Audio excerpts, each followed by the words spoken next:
Ladies and gentlemen, boys and girls, children of all ages, good morning, Mr. and Mrs. America, and all the ships at sea. Welcome to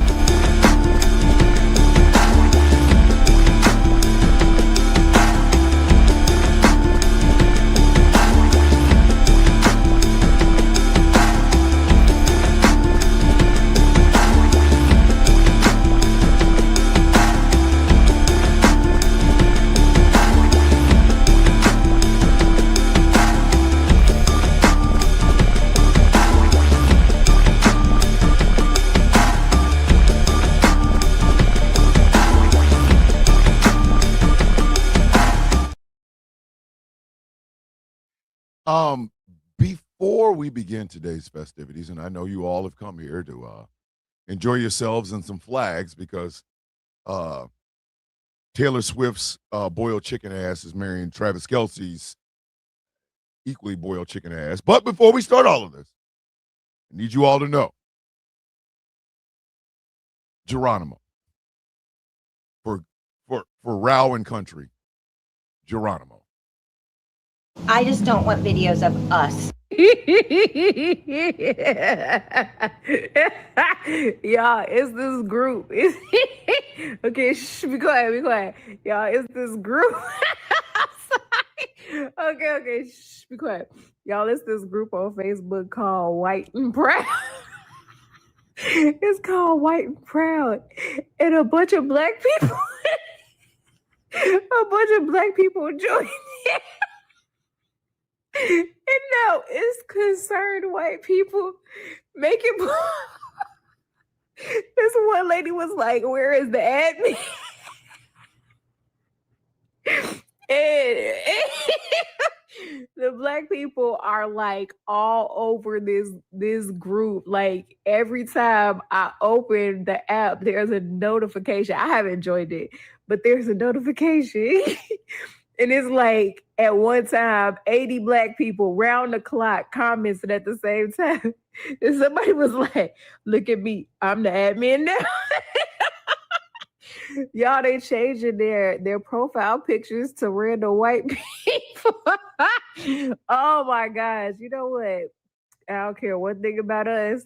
We gonna have a good laugh, baby. They're over there having a good time. And I know it's already a keyboard warrior talking about, what if we came over to black spaces? The look on this beautiful sister's face. The look on her face. Okay. Lord Jesus. Listen, the look on her face. The look on this beautiful sister's face.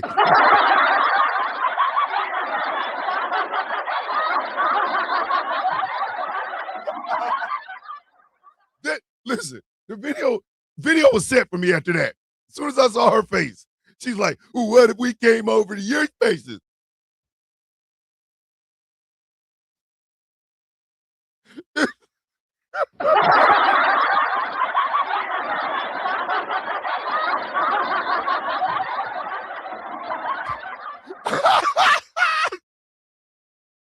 This beautiful sister over here like,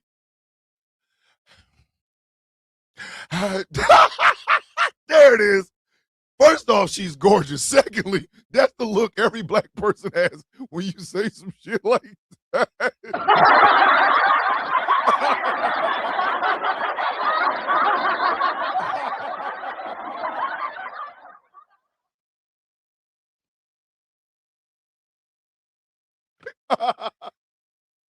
Listen, black people have. Listen, we should have really patented that face. It's called a.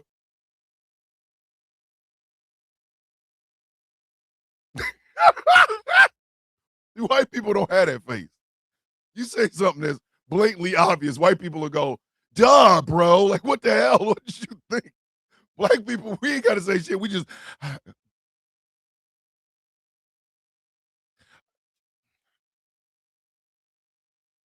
Listen, don't let us hit you. Don't let us hit you with the compound. Thigh meat. This, sir. Listen, he come in and go thigh meat.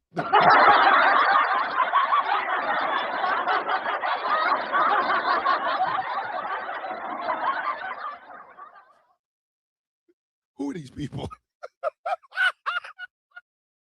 He came in and said thigh meat. Out of nowhere with the thigh meat, sir. Listen. Black people, listen.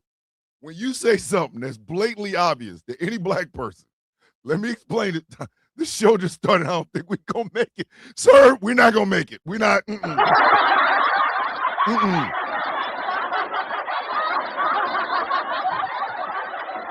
not going to make it. Let me tell you something. Especially when y'all here with this first flag is, we are on a, listen, we on the highway to.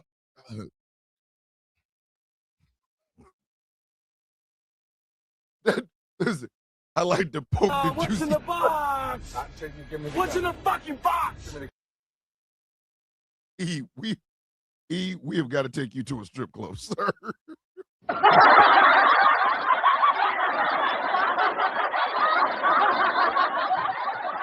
And I mean this with everything in me. I have got to get this man to the United States just so I can take him to a strip club. He is going to Magic City. Goddamn.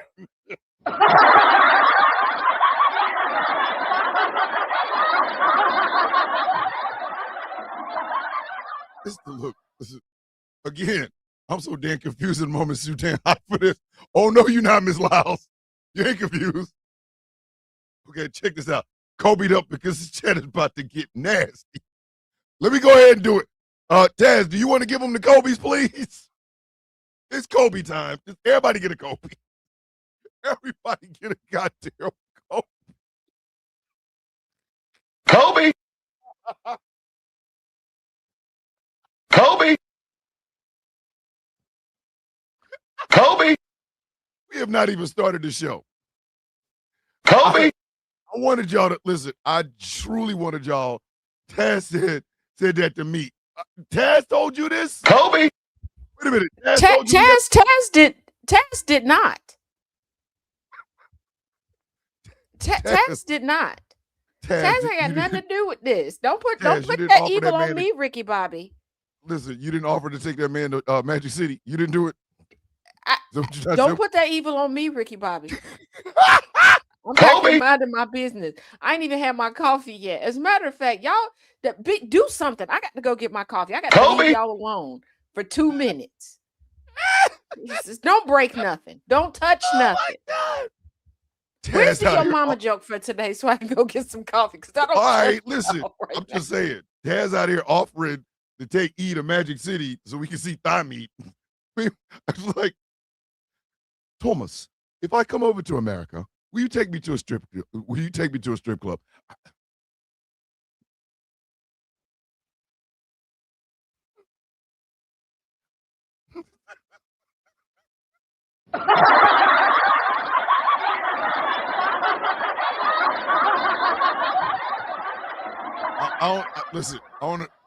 I got nothing else. I'm gonna just start the show. Listen. Surprise, surprise. Surprise, surprise. Y'all got Magic City money.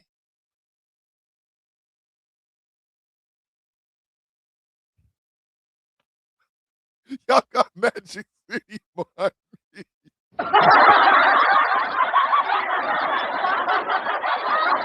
I meat, booty meat, titty meat, kitty meat. I love meat.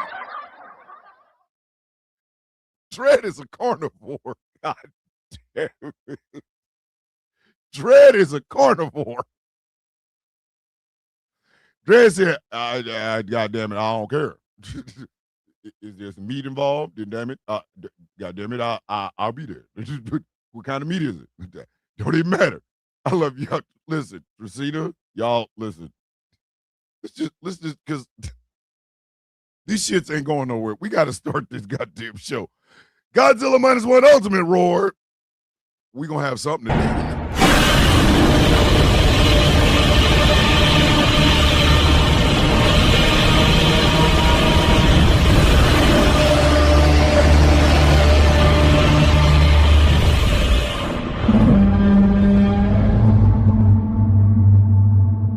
Ladies and gentlemen, boys and girls, children of all ages, Not Rock Bottom Records. Good morning, Mr. and Miss America, and all the ships at sea. Welcome to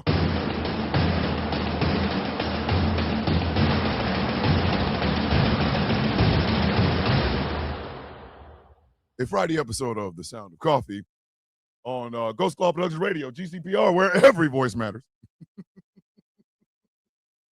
My name is Thomas Bishop. I am known as the villain. My title and designation is the Brutalist, the leader of the Villains Guild, a proud member of the Outcast Nation, led and helmed by my brother, the incomparable Professor Moriarty. For your mama joke this morning.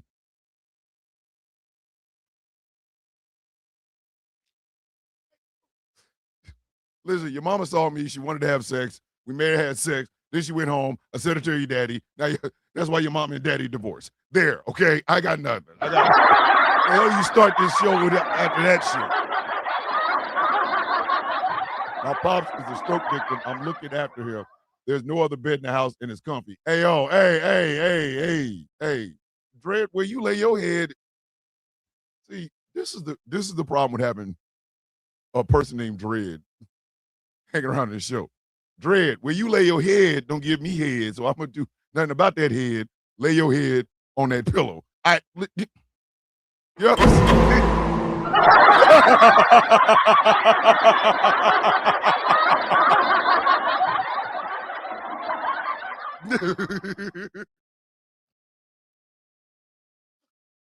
Where does this show go that I can no longer follow?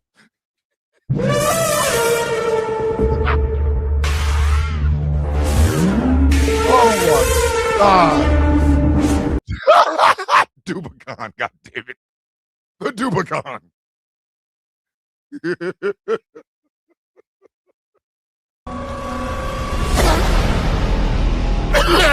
What the? All right. Flag on the play Friday. Flag on the play Friday. Flag on the play Friday. Friday.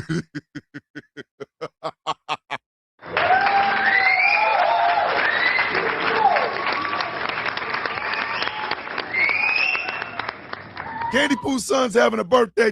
Happy birthday to the little rapscallion from the OCB, Coco, Persepolis, and all of us here at the Sound of Coffee. Get that kid a kiss on the forehead for us, Candy Pooh. All right. We starting with the shits. We are starting with the shit. Listen. Listen. Flag on the plate. Pause. Pause! What is that? 4 flags on the plate. Pause. Listen, I don't know what Orlando Brown and Ray J are planning on doing, but if it's anything like this promo, I don't want shit to do with it. Ladies and gentlemen, this was said at the press conference announcing this bullshit-ass fight between the one and only Ray J and the equally one and only, because they locked the rest of them up in a jail cell, Orlando Brown. Please listen closely. Listen closely, y'all. Listen closely. You on my bucket list, nigga. You on my bucket list, nigga. You broke it, you got it. You on my bucket list, nigga. All I wanna do is fuck you, nigga. Why?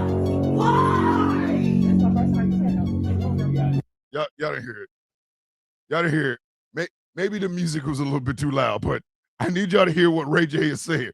There's a bucket list, and Orlando Brown's been on it, but like, come on, man. You on my bucket list, nigga. You on my bucket list, nigga. You broke it, you got it. You on my bucket list, nigga. All I wanna do is fuck you, nigga. Why? That's the first. Apparently, Ray J has been trying to get a hold of Orlando Brown, but not for the reasons we thought. I don't know. I don't know where this was supposed to go, I don't know what parts of the game is this, but I do know. Apparently, Ray J has had this man on a list. He's on his bucket list. The bucket list was the F it list, apparently. I did not know this.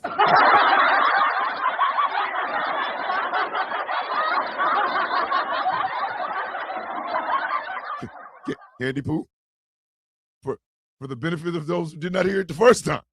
You on my bucket list, nigga. You on my bucket list, nigga. You broke and you dated. You on my bucket list, nigga. All I want to do is fuck you, nigga.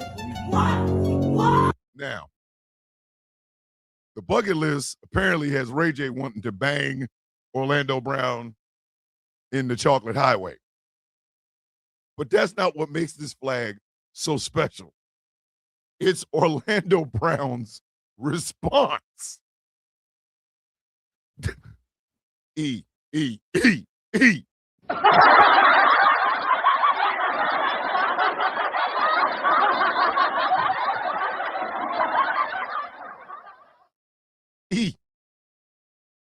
Sir, you know I can see you, right?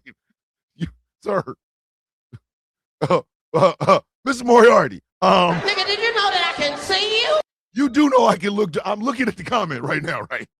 You know I can see you, right? The grounded pound? The grounded pound. Again, that's not what sets this off. It is Orlando Brown's response to this. You're blackmail. All right. Why do you want to fuck me, man? I have all the things that come on. That man said, we blackmail. Why do you want to bang me, sir?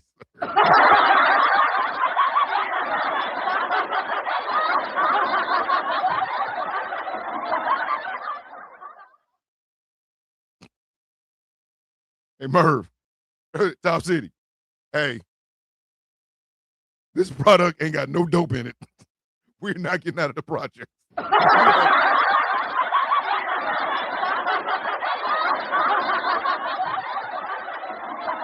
This dope is so stepped on, it ain't no dope in it. Ray J wants the Boochie Cat of the Brown of Orlando. Wait a minute. Hey, y'all remember in Rocky IV, in the first part of that damn exhibition when Drago was just wearing Apollo's ass out and Duke got in and talking about this is supposed to be an exhibition? That's what I feel like right now. Hey, this is supposed to be an exhibition. What are we doing? What are we supposed to do? Hey, Shab, you better break out the Cavassier and put in that goddamn coffee. Why are we here again? What was the point of this?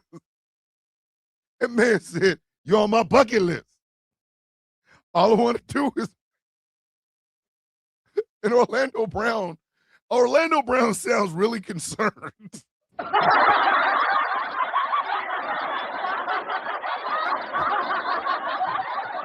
You know what? I would feel disgusting playing Give Me the Couch after that shit. Ray J likes his meat spicy. I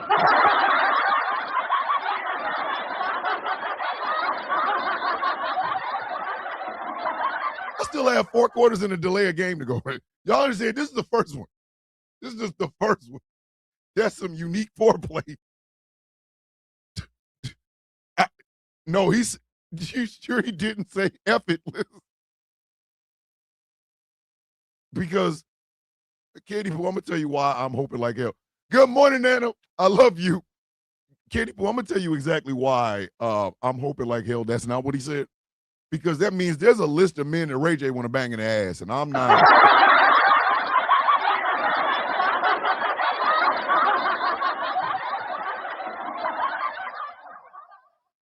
I'm just not comfortable with that implication. You know what I mean? Like, it's just not. It's like, Taz, stop playing. Taz, please stop playing. That means the Ray J ass list The literal Ray J's ass. So we just gonna forget that he said the same thing to the singer Sammy? Hey. On a live in 4K? Hey. Once. And you wanted him to take that? He had one wish that somebody would take his meat and let him be. Woman, if you don't get the hell out of here with this book, I'm not going to be able to make it.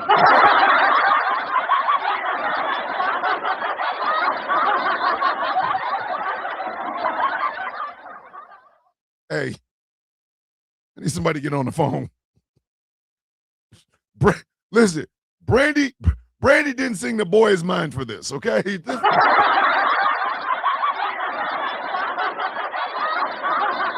But Brandy had to sing it because, Ray J was in the back like, I got this, sis. I got this. The boy is mine. Stop. Listen. Seems I want to take it to the face, but you won't do what I've been asking you to do. When he said, I hit it first, he wasn't talking about Kim. He was talking about Kendrick.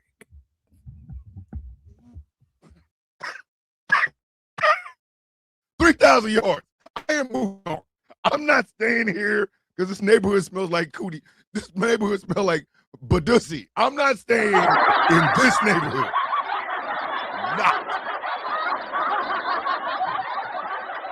Not going to do it. I don't have to be here. I'm a grown man. I have life insurance. I don't have to stay in this neighborhood. I hate it here already. Hey, yo. I didn't even blow the whistle on that last one because blowing, I'm good. I just went straight. Never mind. Never mind. Blow the whistle. For Ray J, blow the whistle. For Ray J, blow the whistle. No, absolutely the F not. Pause! Never. What is that? I will not sully myself by blowing a whistle talking about Ray J wanting Orlando Brown's ass. I'm not going to do it. But I will for this one. Flag on the play. Somebody going to die. 4 flags on the play. Somebody going to die. Hey, there was practicing yesterday on the stage for the Freedom 250 concert. And a piece of the goddamn stage a piece of the stage fell hard as shit.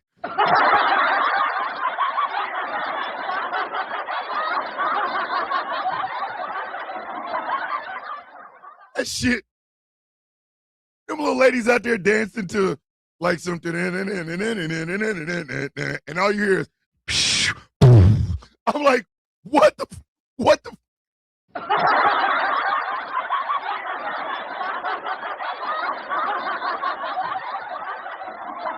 This is the most unserious country I've ever seen. Get us hemmed up, Jazz. You gonna get us hemmed up. Listen, just do it again. You gotta show it. You gotta. This was nasty work. The stage just busted down.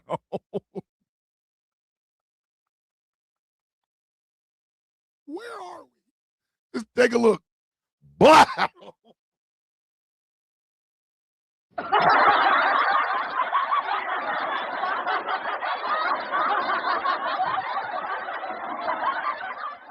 That'd have been my last day dancing. Freedom these nuts, bitch. I ain't staying here. Freedom. Somebody, listen. Somebody almost freed a bunch of dancers from this mortal coil. That's what almost happened. I would have quit. Thank you, Miss Lyles. That would have been my last day. That would have been. Blow. Good night, y'all. Going home. Where you going? I'm going home. Why is that? Bitch, what the hell I just say, bitch? I'm going home. Even the stage don't want to be there. The stage quit. Good morning, Ashley, with your beautiful self. I'd have been gone. They were dancing their little hearts out. The white women just dancing their hearts out. All of a sudden, kaboom! It would have. Good night, fella. Listen, and then they kept trying to dance like nothing happened. Bitch, come on, man. If a tornado runs over your damn house, you can't just all of a sudden go inside and make a hot pocket. Bitch, you gotta acknowledge what was there.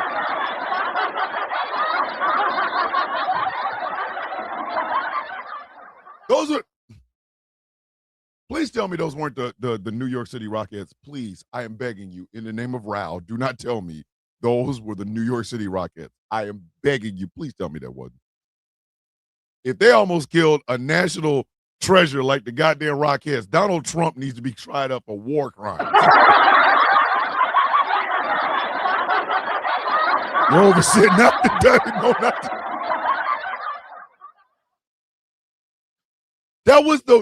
Wait a minute. That was the New York City Rockettes? He almost killed the Rock. Try that man in the Hague.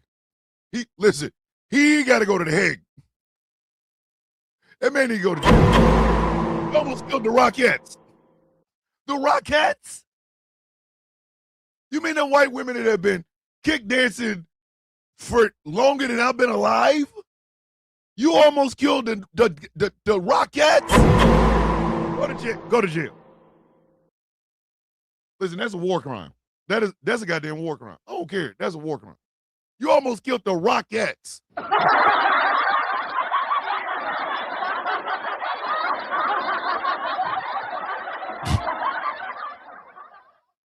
Listen, I just want to make this joke. I know somebody in the comment section already made it. I'm always went back to sleep before I got a chance to come over here. Ashley, you better get your deliciousness in here. I'm going to say something that's probably already been said in the goddamn comment section. I bet you it would have stayed up if there had been a Mexican putting it up there. The stage was rehearsing for Trump. Candy Poo like, you did it wrong at the wrong time. Let me tell you something. I need this to be understood.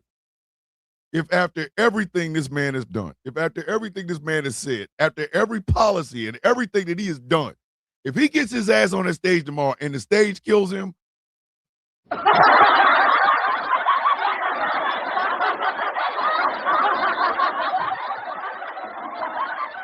if the Boab Bird is part of the crew putting that stage together, listen, when you leave out the country, wear a hood. You cannot be seen. Are you American?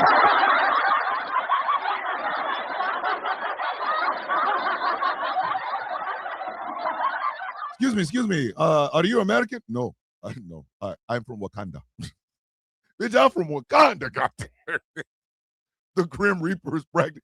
Stage collapse 2026. Let Donald Trump get up there.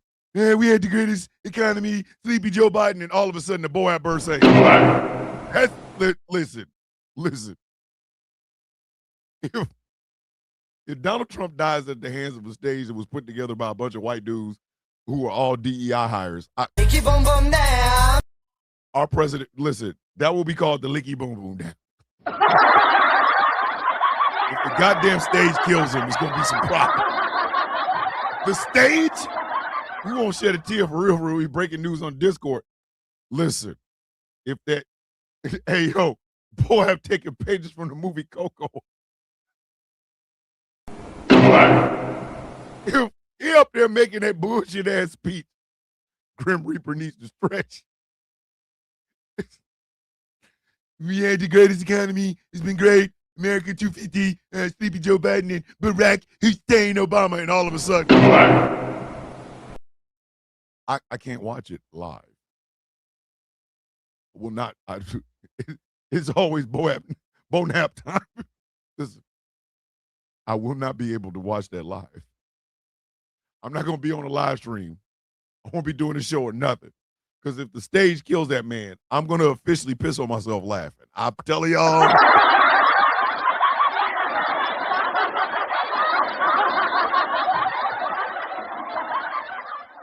Goddamn Boab, they hired a DEI hire Boab bird. Because he did that. The Boab hit that way too early. Let that man get up there and get knocked off by the stage. Listen, I don't care. I don't care how he goes. But I just think if he dies at the hand of a stage, hold on. Tracina said it's going to be her screensaver. Bombastic side eye. Criminal offensive side eye. Do you understand? That shit going to be, listen, that shit going to be seen more than the Zapruder film. Down and on his head. Down and on his head. Down. And... Listen, Boab, you've been letting us down, buddy. Everybody talk about, oh, well, they were trying to assassinate him. What happens if the stage kills him? Is that still an assassination?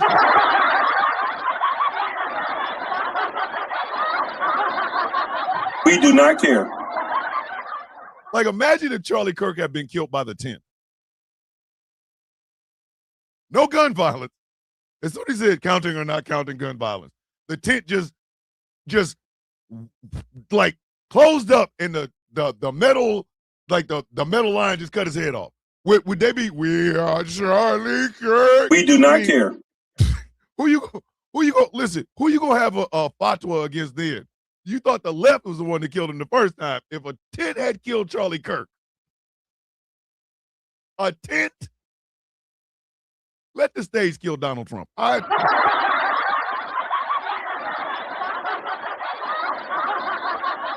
He's got to go. If all that shit starts collapsing on his ass, like the whole stage just cave in on him, and then the cave in causes a hole in the ground, and then he just falls straight. If the stage kills Donald Trump tomorrow, 5,000 yards. I got nothing. This is nasty work. This is nasty, egregious work. We got to get this man the hell up out of office. Flag on the plate. That was a long distance call. Sir, that was a long distance call. 4 flags on the plate. That was a long distance call. This man said this. I even had a conversation with Theodore Roosevelt. I said, what did you think about the Panama Canal? Do you consider that your greatest achievement? How do you feel about the fact that the Democrats gave the Panama Canal away to Panama for $1? Apparently he asked Teddy Roosevelt that.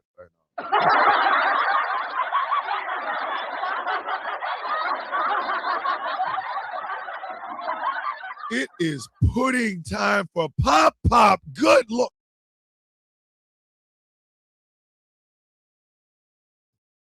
That was a long distance call. Sir, that was a long distance call. I even had a conversation with. Keep your nerve and remember the nation comes first. You get through. I know you know that feeling yourself. Well, I appreciate those words. Those words are fantastic, and I just want to say it's an honor to be with you today.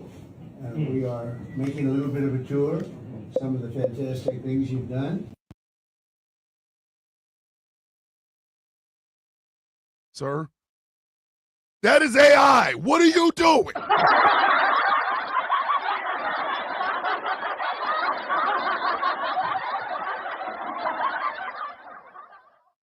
I make a lot of AI music. I do. I make a ton of AI music. But I've never talked to my own songs. I've never had a conversation. He is not okay. Trump is not okay. He ain't even hanging on. The fat is keeping him afloat. I don't care. When did the White House start using Ouija boards? Teddy Roosevelt should have looked at him and just been like, Sit your dumb ass down.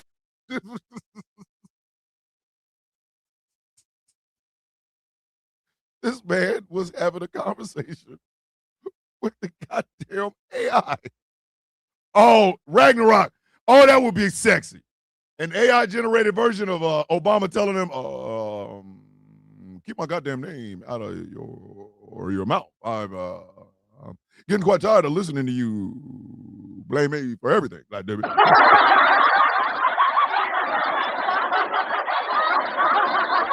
Hanging on by a cankle. A cankle. A cankle. This man, again, I need y'all to hear this. I even had a conversation with Theodore Roosevelt. I said, what did you think about the Panama Canal? Do you consider that your greatest achievement? How do you feel about the fact that the Democrats gave the Panama Canal away to Panama for $1? Don't forget he had an argument with a dead Ronald Reagan. Damn it, E! God damn it, E! Listen, if you are having a one-way argument with Ronald Reagan today,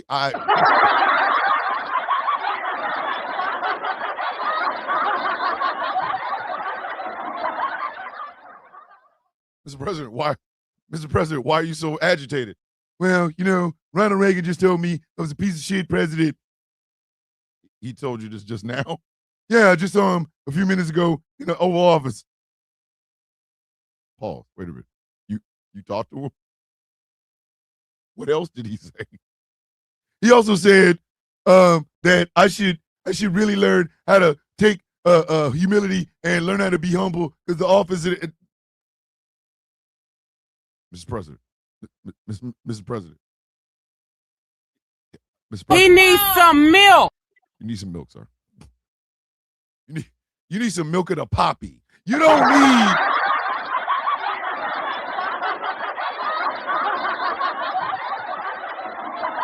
In Game of Thrones, if they give you too much milk and a poppy, you're going to see the other side.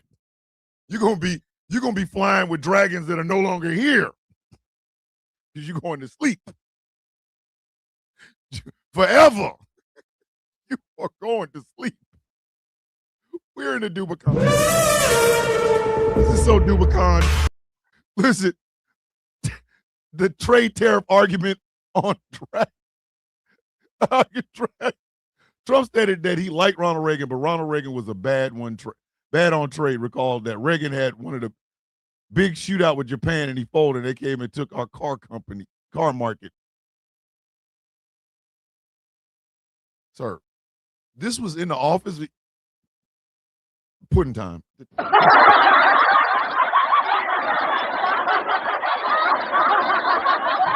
It's pudding time. I don't care if you like it or not. It's pudding time. I frequently discussed relationships and disagreements with former President Ronald Reagan, specifically criticizing Reagan's handling of trade and international agreements. While Trump previously praised Reagan in line with Republican ideals, he also been highly critical of the 40th president's economic policies. And I'm pretty sure Ronald Reagan right now ain't got shit to say. Does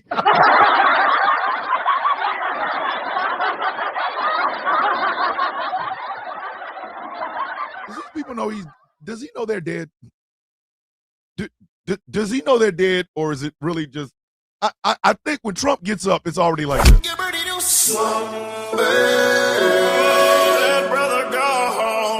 Him gone, goddammit. 6,000 yards. All right. New grave, who this? He tried to come back at Ronald. See, you ain't even got to say this, man. Like, come on, man. It's embarrassing. New grave, who this? 1 second. On second thought, take away his Ouija board. Listen, y'all, this is first quarter action, no less than one flag. We'll start off with a mixed bag here. Flag on the play. Stop repealing shit. 2 flags on the play. Stop repealing shit. Scott Perry is helping with the push to revoke the 17th Amendment. The 17th Amendment. I have my rusty, trusty Constitution here. Let's look at what the 17th Amendment is, shall we?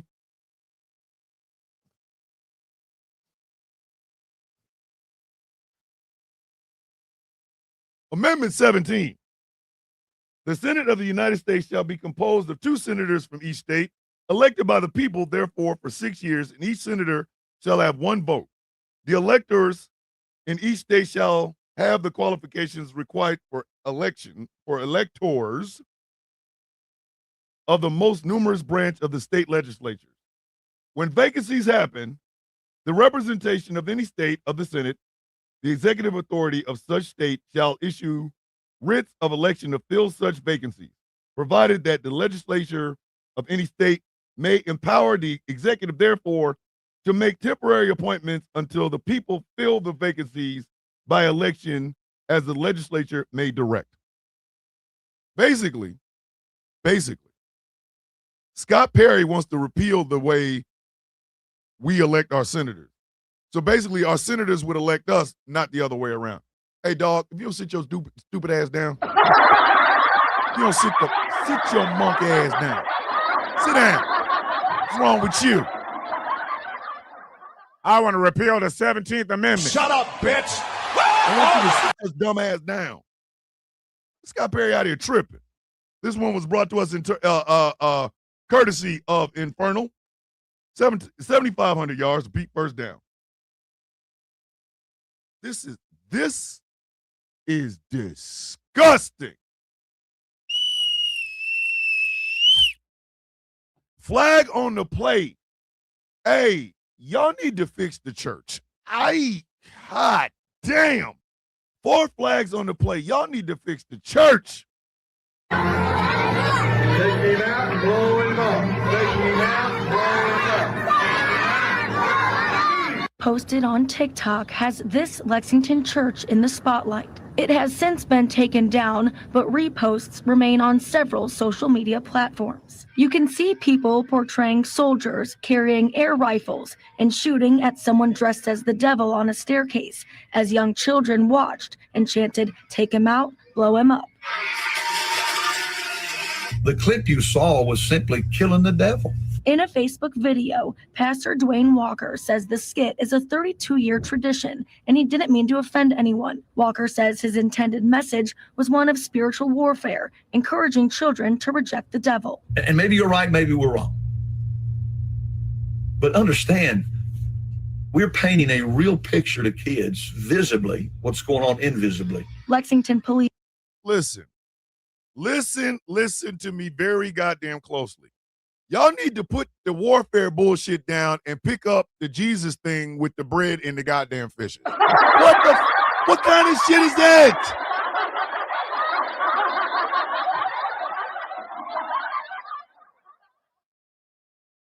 If y'all don't quit with this SEAL Team 316 bullshit.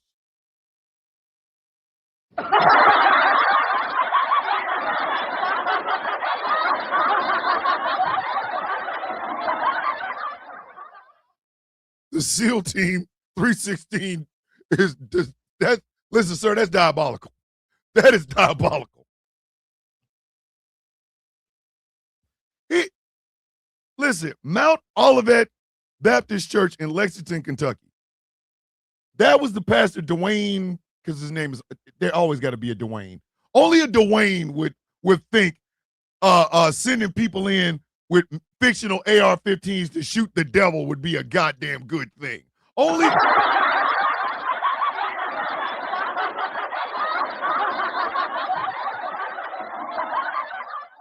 Good morning, Puddin'. I love you to death. Oh, my sunshine.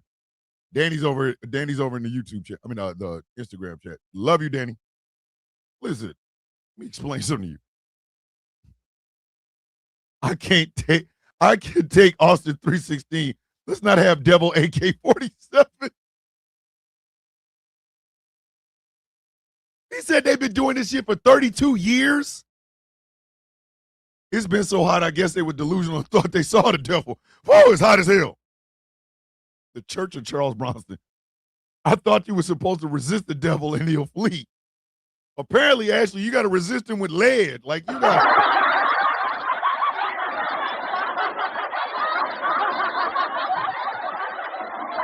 Today, children, we're going to talk about how the devil infiltrates your life. Oh, wait a minute. Is that him over there? Get to the chopper! Get to the chopper! Like, who does? What part of the game is this? What part of the game is this?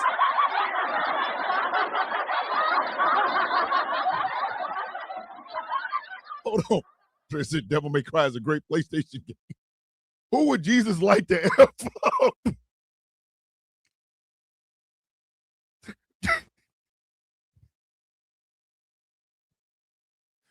Oh, my sweet Aunt Fanny. We got a $10 super chat from Dragon. Donations, gifts. But Dragon brings up a great point. This is me personally. What they're doing is desensitizing kids to ICE running around with gun shooting. Why not use the Bible to fight the devil, by the way? They had ICE on their vest. Yes. So that's Annabelle. Oh, I'm sorry. Annabelle, my bad. My eyes are messed up because when they shot the devil, one of the rounds burned me in the eyebrow. Like, I'm sorry. Annabelle, with your beautiful self. Yes. But they did have ICE on their vest. Listen, I get it. Way too much Call of Duty. I need y'all to understand something.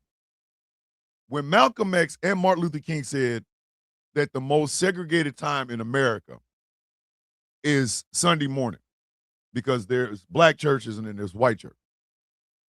And then you got Joe Webbin saying that the black church needs to be under the helm of a white church because they're preaching all kinds of bullshit, whatever.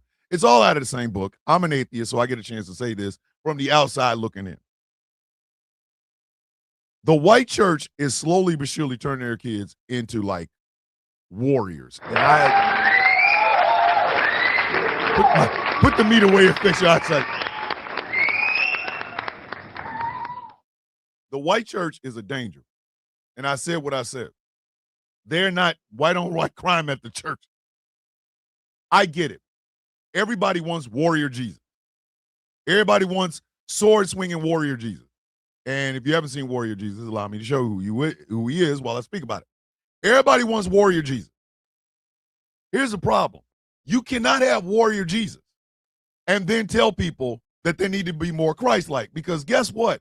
I'm not walking around with an AR-15 ready to shoot the goddamn devil. I don't even know him like that. Bro, man might be real cool. He might, I mean.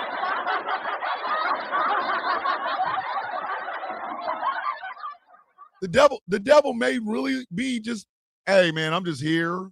I just show up. I'm here to, have a sandwich or whatever. You know what I mean? But this idea that you got to have warrior Jesus. This shit is ridiculous, ladies and gentlemen. Okay? The black church, even for all of the faults that I have, even for all of the disagreements I might have with the black church, the one thing I can teach you, one thing I can tell you is this. Throughout all the faults, they're still about the grace and love of Jesus Christ. They're about that. The blood of Jesus, washing away your sins, accepting people. I will never forget that preacher from, God damn it. Taz, you need to put that on the screen. Put that on the screen next to, put that on the screen. But they teach about the redempting quality. There was that preacher that talked about homosexuality, the black preacher, and he was like, when you listen to our choirs, it's supposed to be about love. It's supposed to be about redemption. From what I understand, Jesus was supposed to be the final sacrifice. His crucifixion and things of that nature was supposed to be the last sacrifice. That he did it so much. Look at this. Look at this. That he did what he did on the cross, taking the slings, the arrows, the beatings, and things of that nature for the love of humanity. To forgive them, Father, for they know not what they do, blah, blah, blah. I understand that part. White Christians are teaching Jesus got off the cross, had a lightsaber, and all the Romans died. That's not. Listen.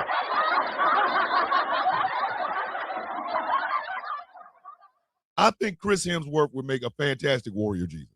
I do. Because apparently that's the Jesus Joe Webbin and Matt Walsh and the rest of these goddamn evangelical Christian conservatives want. They want, that's Arnie Jesus.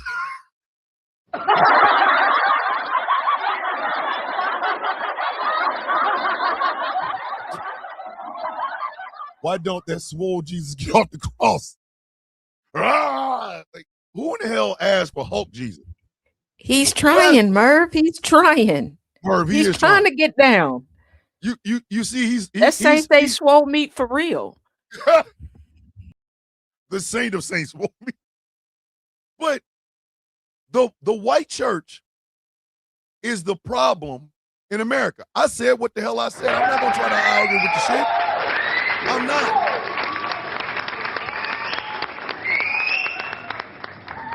Hispanics believe in Catholicism, right? So they're all about Mary, the womb, Jesus, the redemption, all of that. Even though the Catholic Church is all about, hey, what you doing with your pee-pee? Why you put it in that dude booty? Don't do that. Don't do that.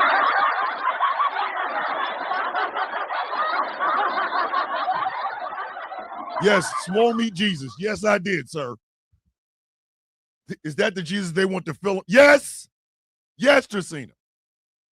So for me, guys like Joe Webbin are the problem. Because much like anything else in the world, religion can be weaponized. Now we got a $5 donation from donations, gifts. They're already said Jesus' teachings are PC. They aren't real Christians. And that is exactly my problem. Because the black church and their teachings of Jesus are not being made into laws. Have you noticed that? None of that is being taught in laws. But warrior white Jesus is the armor of God. Put on the cloak and the shield and the sword. You know what? If your deity for my salvation is holding on to a sword, bitch, I'm gonna get a sword. What are you talking about? I don't know you.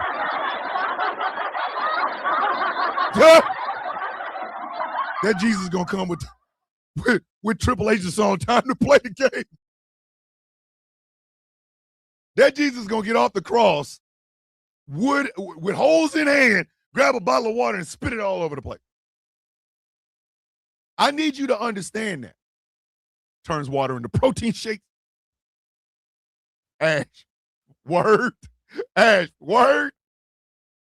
holy looks maxer. We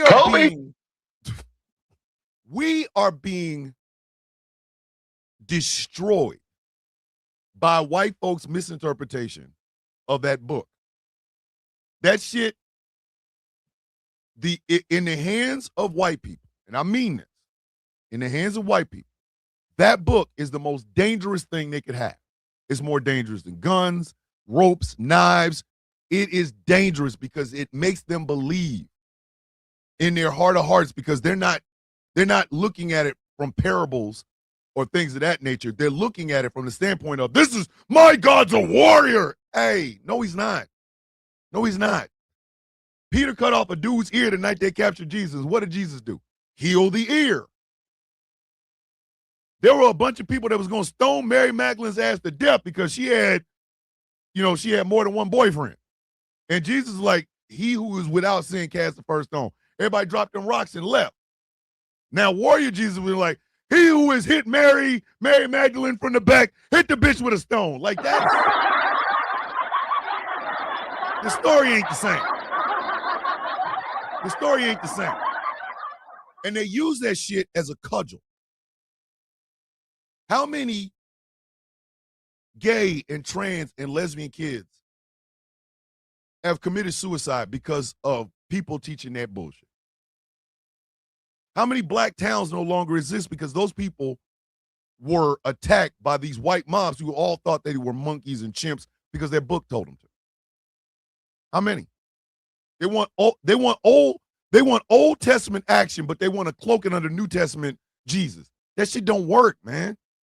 And I'm telling y'all right now, maybe Austin Theory is warrior Jesus. Sir!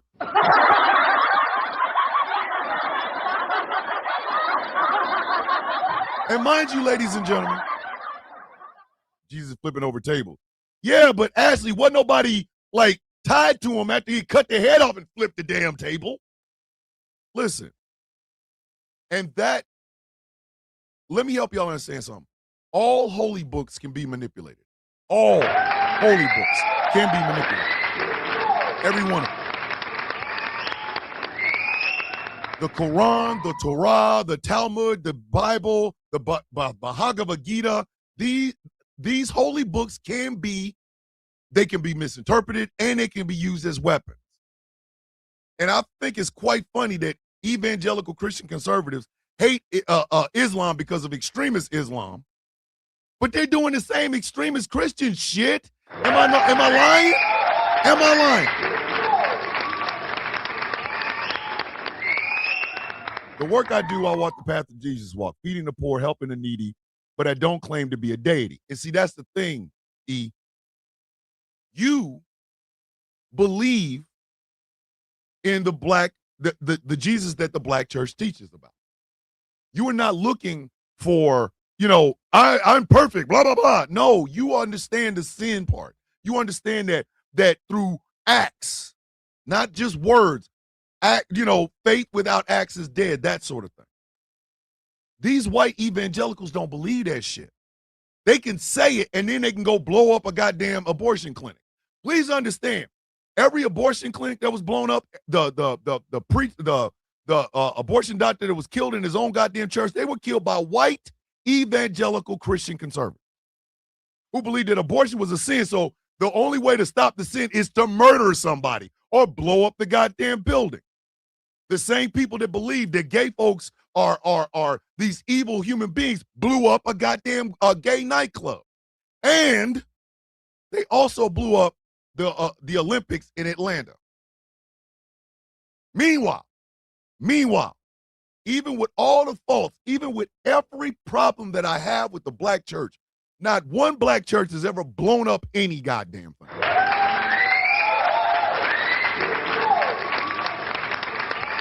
Exactly, Top City. Exactly. The same people that preach like this today are the ones that blew up that Baptist church in Alabama to kill 4 little black girls. Same people. Morning Wakanda with your beauty self. So maybe, and I'm just spitballing, maybe the problem isn't the black church. Maybe the problem isn't the Beatitudes. Maybe the problem isn't in a melanated Jesus or anything like that. Maybe the problem is white people wanting to be superior and using the Bible to do it.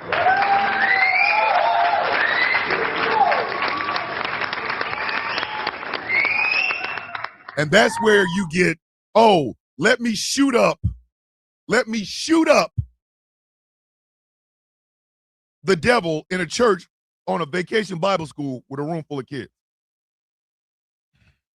15,000 yards, repeat second down. Hey, yo, what the hell is going on? Meta.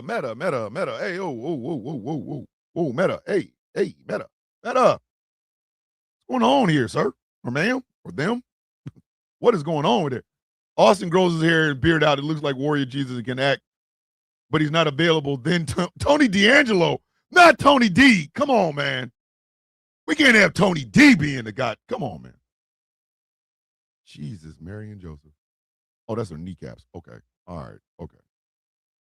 This woman scared the shit out of me because there's a woman I follow on Instagram, and she believes in the idea of not having on a bra, right? Which, good on her. But she was in a tub, and I thought her kneecaps was her boobs, and I'm sorry. That was flag on the play for me. I need better glasses. I wasn't prepared. All right, so hold on. I don't even know if I have it. Let me just go ahead and do this. Flag on the play. So Meta is out here tripping. There was a whistleblower from Meta that wrote a book, right? And she was being interviewed on a podcast. And Meta sent a letter to the podcast and said any discussions about the inner workings of Meta should not be done in front of this whistleblower. To which, and I am not making this up, I wish I could find a goddamn video for it. The podcast host says, you got to get the F out of here. Looked her guest in the face and says, you got to get the F out of here. I wish I could find that video. I had it and I don't know where I put it. I don't know where I put it. Might be on TikTok. Not really sure. But how crazy is that? Whatever you're doing behind the scenes, you have a whistleblower. Because of course you do. Because of course you do. You cannot make billions of dollars in bullshit. Braun Breaker. Listen, the podcast host looked this woman in the face and said, you got to get the F out of here. She was there to talk about her book. So, Meta, the question I have is this. If everything you're doing is above board, why are you making people leave?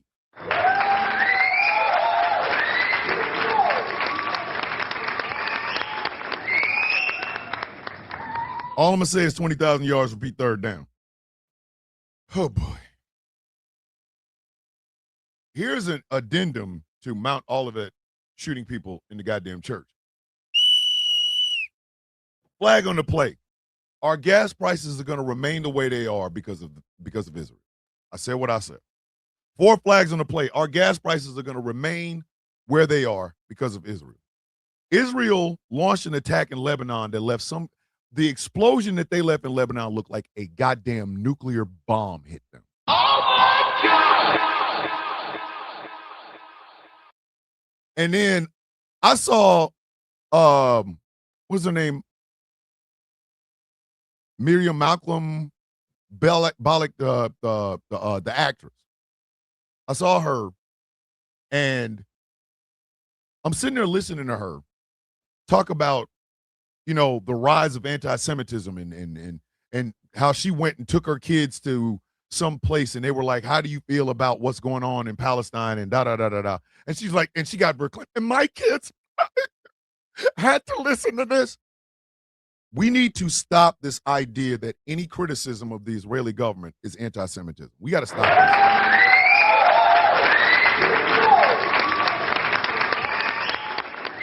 this.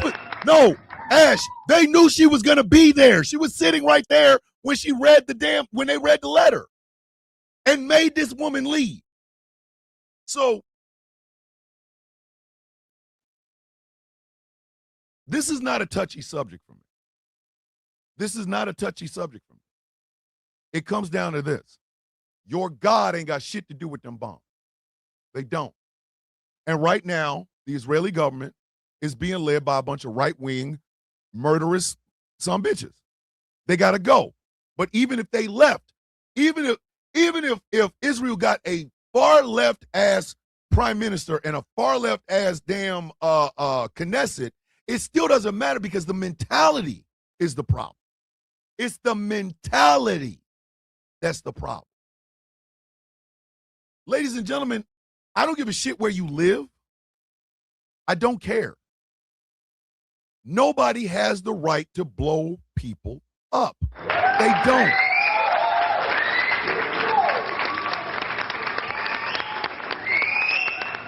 They don't. And this idea of any criticism being considered anti-Semitic is bullshit because Jewish people are criticizing these folks. It is Jewish people that are criticizing this. And I will always be in awe of Mandy Patinkin. I will always be in awe of Mandy Patinkin. Because Mandy Patinkin was the first one I saw. Well, no, he wasn't the first one. But he was one of the first people I saw that really confronted this bullshit. Like straight up confronted this bullshit. And this is what he said. Jews Hold on. all over the world to consider what this man, Benjamin Netanyahu, and his right-wing government is doing to the Jewish people all over the world. They are endangering the Jewish population all over the world. He is the most dangerous thing to allow this to happen to children and civilians of all ages in Gaza for whatever reason is unconscionable and unthinkable. And I ask you Jews everywhere all over the world to spend some time alone and think, is this acceptable and sustainable. How could it be done to you and your ancestors, and you turn around and you do it to someone else? I appreciate. Now,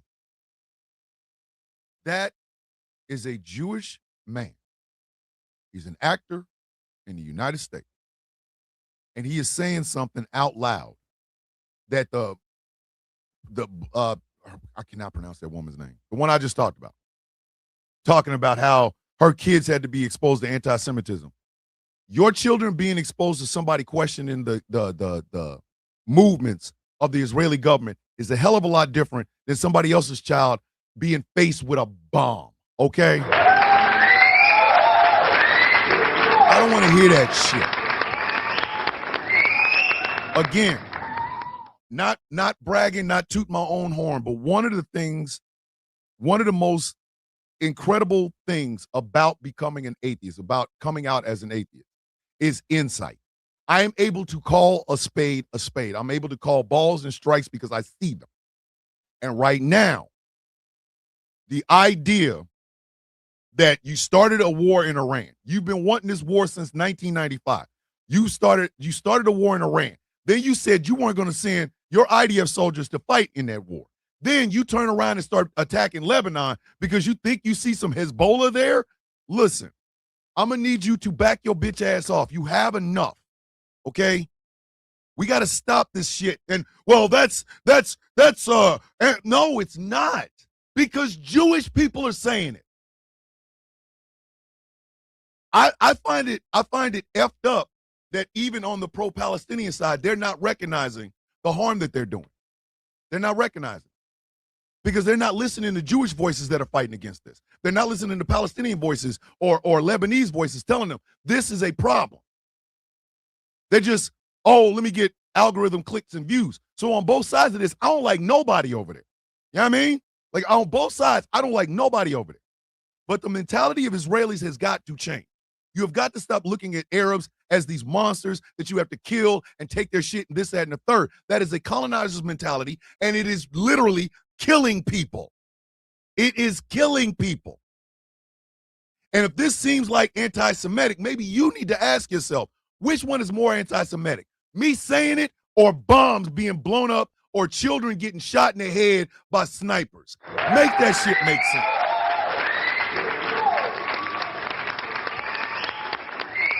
Cinnamon, good morning with your beautiful self.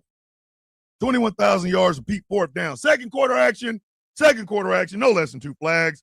No less than two flags. No less than two flags. And we are, hold on. I forgot. My bad. So, Mount Olivet was brought to us by Infernal. Meta was brought to us by Pamela Corkum. And the Israeli military attacks was brought to us by Tracina. We want to thank y'all. If you have suggestions for Flag on the Play Friday, make sure that you put them in the Flag on the Play Friday tab or part of the Discord server over on Sound of Coffee's Discord, please. All right, no less than two flags, but we starting off hard in the goddamn paint. Flag on the Play. Matthew Knowles is gay, and he just don't want to accept it. 3 flags on the plate. Matthew Knowles is gay, and he just don't want to accept it. Ladies and gentlemen, why was this man out there at that Great American State Fair with fives of people? Notice I said fives. Fives of people.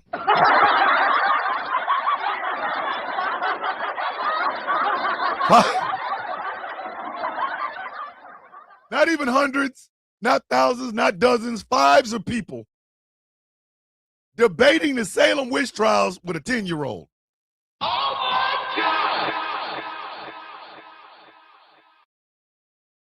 No, not that. There's 2 Matthew Knowles.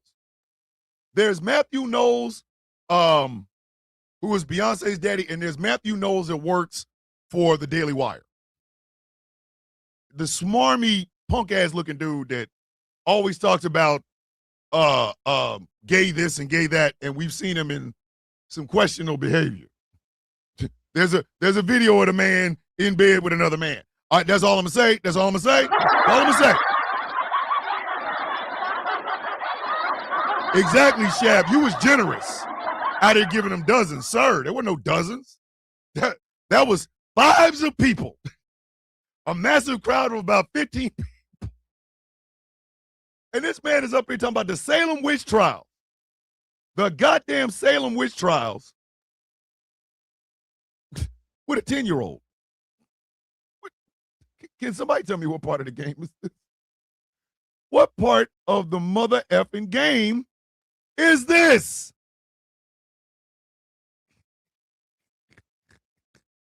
Let's see if I can find it. Hold on. I'm going to find it. I'm going to find it. There it is. Here it is. Oh, I can just go to TikTok. There it is. But the one area where the Salem witch trials went a little far is, I would say, they weren't organized enough. So you had these like random judges, you know, kind of burning these ladies.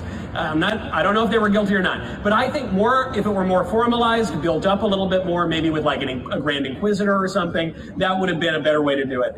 I am so impressed. I could not. Why? Wait a minute. Man said if they had some sort of grand inquisitor. Sir, this ain't Star Wars.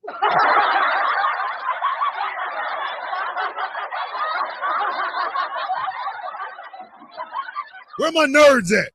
Okay, first off, that picture makes him look like he just saw a large penis. Like he Samantha said maybe he and the other man were taking a buddy nap. Chaos wasn't no damn buddy nap. Why did Samantha say he looked like the vampire from Sinners? Pick Paul Rabbit. Not pick Paul Rabbit clean. Yo, put.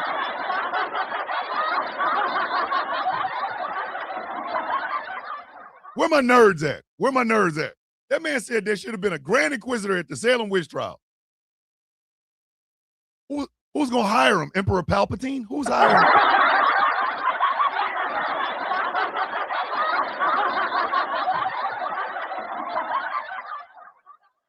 Who got the finger in the butt? I don't know. Listen, he looks like he is excited for the prospect of sucking dick the long way. That's what he looked like.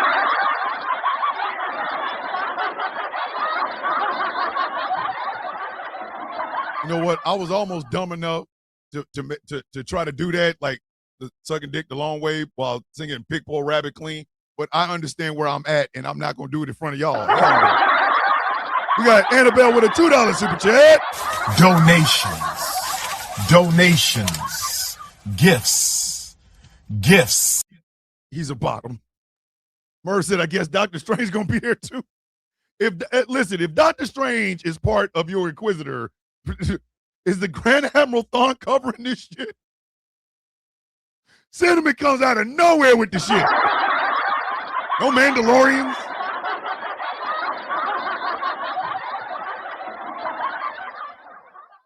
Pick Paul Rabbit clean. Every time y'all see him from now on, I want y'all to think of, thanks to Samantha, I want y'all to think, Pick Paul Rabbit clean.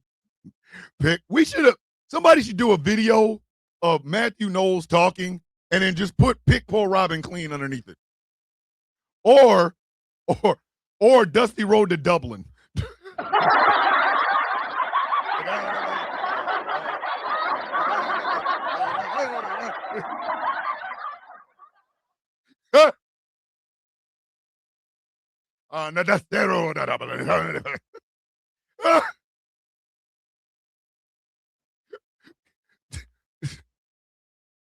Cinnamon, get your ass in the corner. Merv, you too. Go over there too. Giving a whole new meaning to Doctor Strange.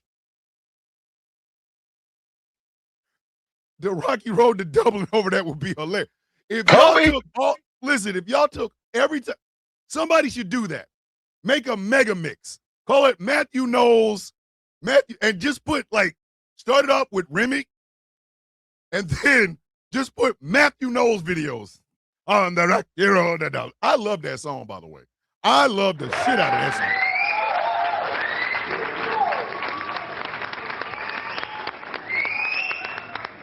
I was in the theater with my wife. That shit had me moving my goddamn feet. I was like, oh, shit. The Rocky Road to Dublin. I couldn't understand a goddamn thing he was saying, but I understood it when we put the when it went to HBO Max and we put the caption on, I was like, I meant Jar Jar Binks. He looked like he ate Jar Jar Binks.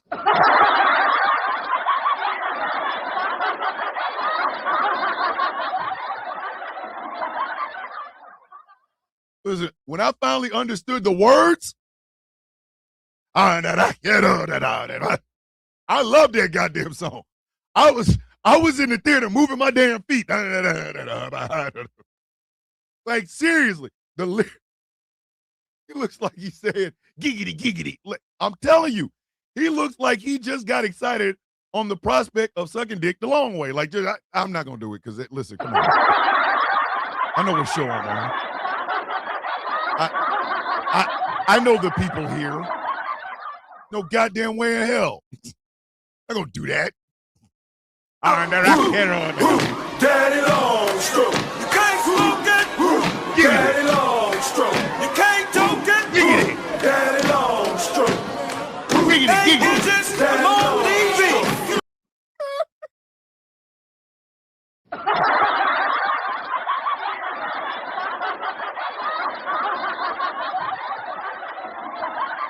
Hey, y'all ever heard about Blood Meridian?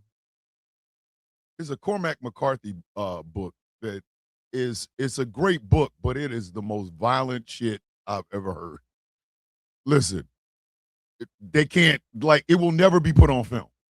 And the main character, the main monster in the entire damn thing is a guy named Holden. I think his name is Colonel Holden. But, like, he's the monster of this shit. If you go look at a thumbnail on any YouTube video when they talk about Blood Meridian, they got a picture of Holden on a thing. Matthew Knowles looks like Holden from Blood Meridian. That man, listen, Candy Poo, that man couldn't find a stroke if we gave him that man could not find a stroke if we gave him directions and a map with GPS on it. That man couldn't find stroke shit. Giggity, giggity. Listen, Dread, I need you to stop. 30,000 yards, repeat first down. This one is just random. Flag on the play. Hey, man, go sit down somewhere. Two flags on the play. Hey, man, go sit down some damn where. All right, so apparently the Italian soccer coach is a bit of a racist. And I'm going to need him to race his bitch ass up out of here. So here it is. Here's the story. Over on YouTube or on TikTok. Excuse me. She got me hyped. Oh, that Matthew Knowles flag was brought to you in part by Infernal. Couldn't find a stroke if he had a box of tissues and some lotion. God damn, Cinnamon. Jesus. Cinnamon said the man ran out of people. We were in action, and she said in my ear, go deeper. Stay with me now. And what hurt me is I was already all the way in. So I had ran out of pee-pee. You do understand the cameras are rolling? How you run out of pee-pee when you don't even have any? How do you run out of pee-pee in the beginning? FIFA needs to... All right, so this was said by the Italian coach. FIFA needs to remove African teams from the World Cup because they'll drag the quality down. That's what Italy's coach said after 10 African nations made it to the tournament. But Africa had a message for everyone. Europe sent 16 teams, 16, and 3 of them couldn't even make it out of the group stage. North America, South America, and the Caribbean combined sent 12 teams, 4 of them already on a flight home. Asia sent 8 nations to this World Cup. 8. And 6 of them got wiped out before the knockouts even started. Now here's the part nobody is saying loud enough.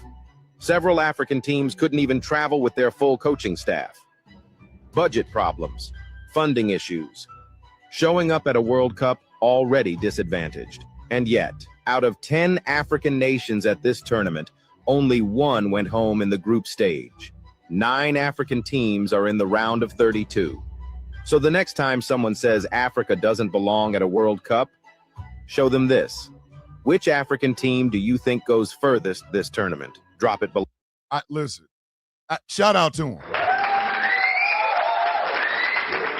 Had to come on here to tell you, Cinnamon Corner. Somebody listen. Merv went over to the Twitch channel to say, Cinnamon, go to the corner. So, listen, I'm not a soccer fan, or as y'all call it, football. I'm not. Okay, I tried. I like rugby. Especially women's rugby. Boy, them women is listen. The team from New Zealand always stay having just some baddies on the team, boy.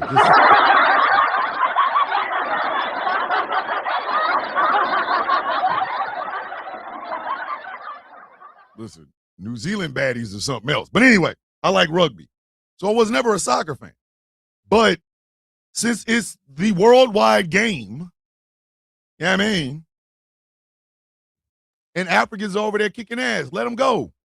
If you don't like the fact that these countries that y'all have exploited for so many centuries is now on pace with your teams, that's a you problem. That ain't a them problem. That's a you problem.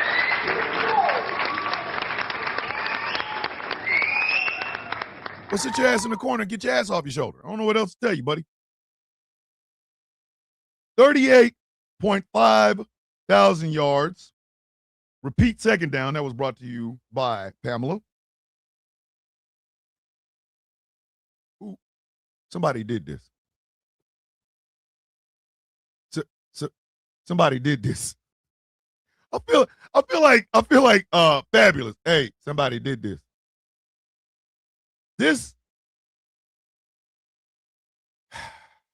Let me blow the whistle first.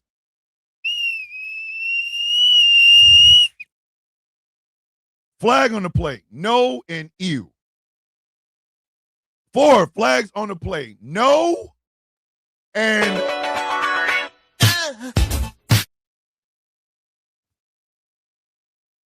would y'all listen to this idiot? Please listen to him. He also received that incredible acknowledgement, except for Arthur and Douglas MacArthur. Arthur was his son, Douglas MacArthur, great general. They're the only father and son pair to receive our nation's highest military award for courage above and beyond the call of duty. Now, as I see my 2 beautiful sons sitting there, I think I'm going to give one to myself, one to them, and we'll have a threesome, okay? Stop. Pause. Hold up. Wait a minute. Oh my God!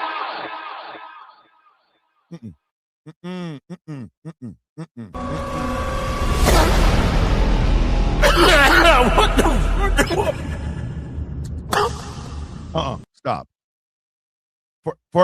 First and foremost, looking at your 2 sons and thinking threesome. Pause! What is that? Looking at your 2 sons and thinking threesome in any combination whatsoever. Hey, yo, what the fuck? It stop. First, stop. Lana. Stop. Lana. What? Danger zone. I have 4 sons. I have looked at my sons as men. I have looked at my sons as my heart. I have looked at my sons in so many different ways. Threesome has never been the way I have ever looked at my 4 sons. Whose goddamn white baby is that? First off, listen, before we go any further, first off, nah, y'all know what it is. Did y'all think y'all weren't gonna hear this today? Did y'all really think y'all weren't gonna hear this today? 3 letters. 1 word. Ass. The fuck are you talking about? That shit stinks. I guess that's better than looking at his 2 daughters and thinking threesomes. Chaos, he would have to remember what one of them daughters' name is. Like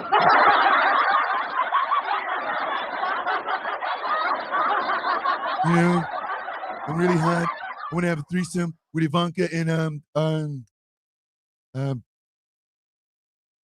but then she's beautiful, she's gorgeous, she has her mom's boobs. He couldn't even remember her when he was in legal trouble and she's an attorney. Y'all laugh at me for hickler. Donald Trump looks at his daughter Tiffany and goes, hickler. Kiss my ass.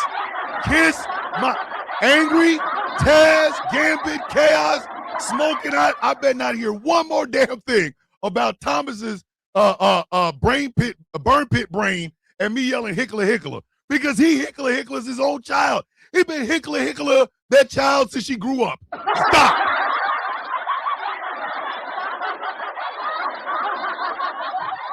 That man has been hickler. Somebody tell him he's not a Targaryen. Time by anybody need? Okay, using my points to get my time back. Anybody want anything from the stove? Hickler. But it gets worse because what he is talking about, I will let him tell you. I'll pick out one of the two. I'll give them the Congressional Medal of Honor for something, for their genius at hunting. And I'll get one for taking on Russia, or something. And we'll have a third. This man is talking about giving out the Medal of Honor the same way you give out Halloween candy. No.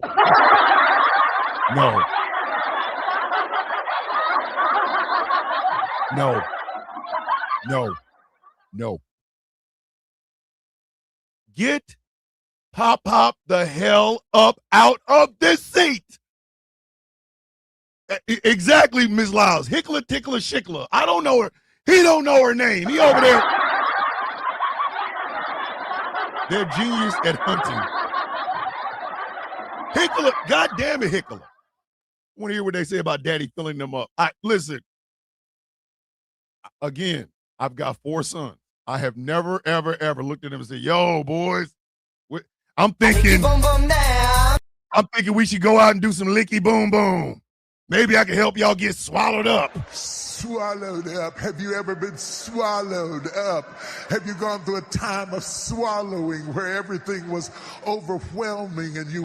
If somebody don't come get their goddamn grandpa and go give him some pudding, Trump, Vanka just hit me with the titty, why don't you? Not the titty.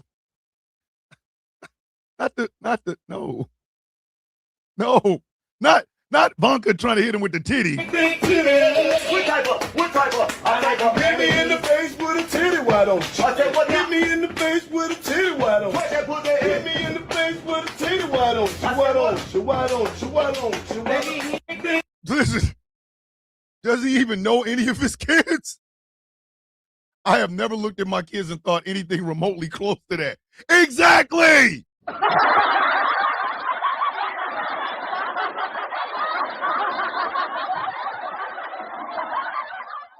But I want y'all to understand.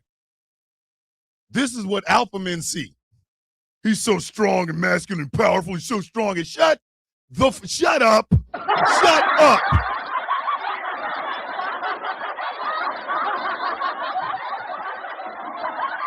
This man is an unseasoned, unflavored, stuffed pork chop. Sit down.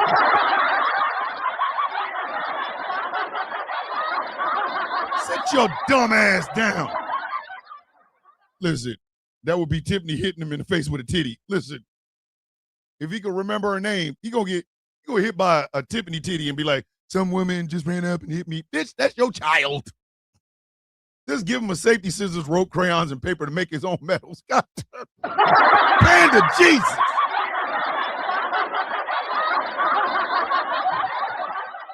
$45,000 yards. You're not getting the Medal of Honor. Did you get it? He's boiled unseasoned chicken. Stuffed chicken. Stuffed with rice with no seasoning in it. Listen, he couldn't get any more plain if he tried.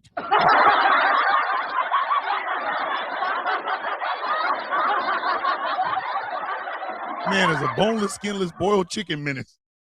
45,000 yards of Pete third down. Goddamn jackass. And since we already here at the train crash of the Trump train, we might as well go ahead and if you're gonna do it, you know what I mean? Like, If you're going to do it, you got to do it right.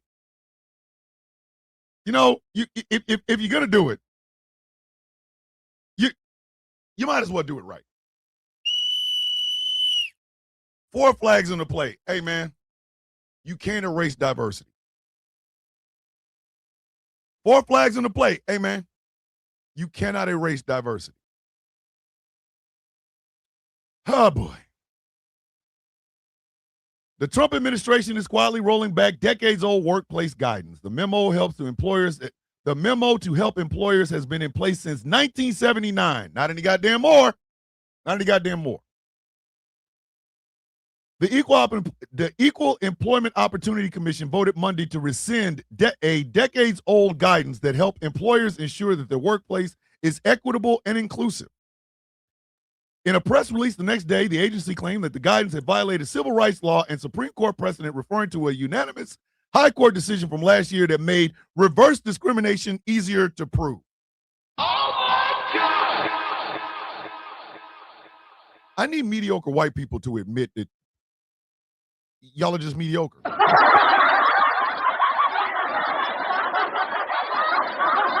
Y'all are some of the most mediocre jackasses in the face of the earth. I'm sorry. Listen, I've said this before. It bears repeating. If a Mexican man can cross the border, run through a desert all night, no water, no food, dodging scorpions and snakes in the heat and ice agents and shit, and show up at your job, and he gets hired and you get fired, bitch, that meant they wanted to get rid of your ass anyway, goddamn.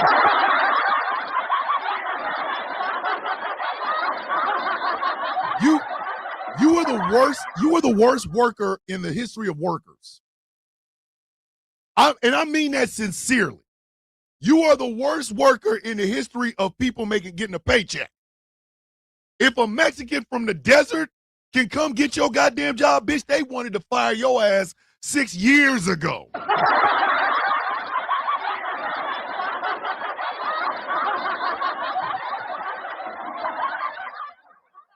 It's like, why do they need to have the deck stacked so heavily in favor for them? Have you tried just being better? Yes! Thank you, Cinnamon. This push against diversity, equity, inclusion, and accessibility stems from the fact that these people, the ones that are complaining the loudest, are some of the most mediocre bastards on the face of the goddamn earth. I said what I said.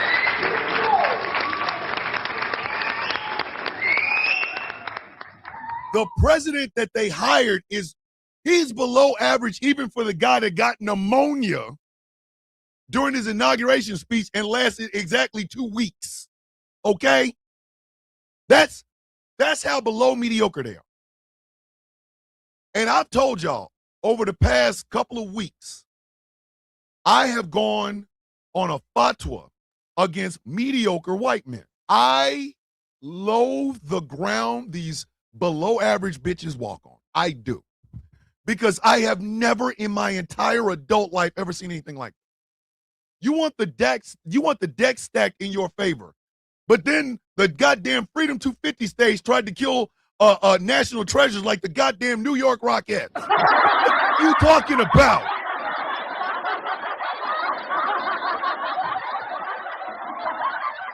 It is not our fault that black women were going to college. You were going to the woods to shoot something. It's not our fault that trans athletes have been training for shit. Meanwhile, you can't even master the act of getting off your goddamn couch. It's not our fault that black men are out there busting their ass and they look good doing it. It's not our fault that people with disabilities want to be heard. It's not our fault. It's yours. And do you know how I know this to be true? Because other mediocre white men, or not other mediocre white men, but other white men are telling you the exact same thing. So for them to literally go to the Supreme Court and say, they discriminated against me because I was white. No, bitch, it's there. Where's the and? You're white and below average, ho. What do you want me to do?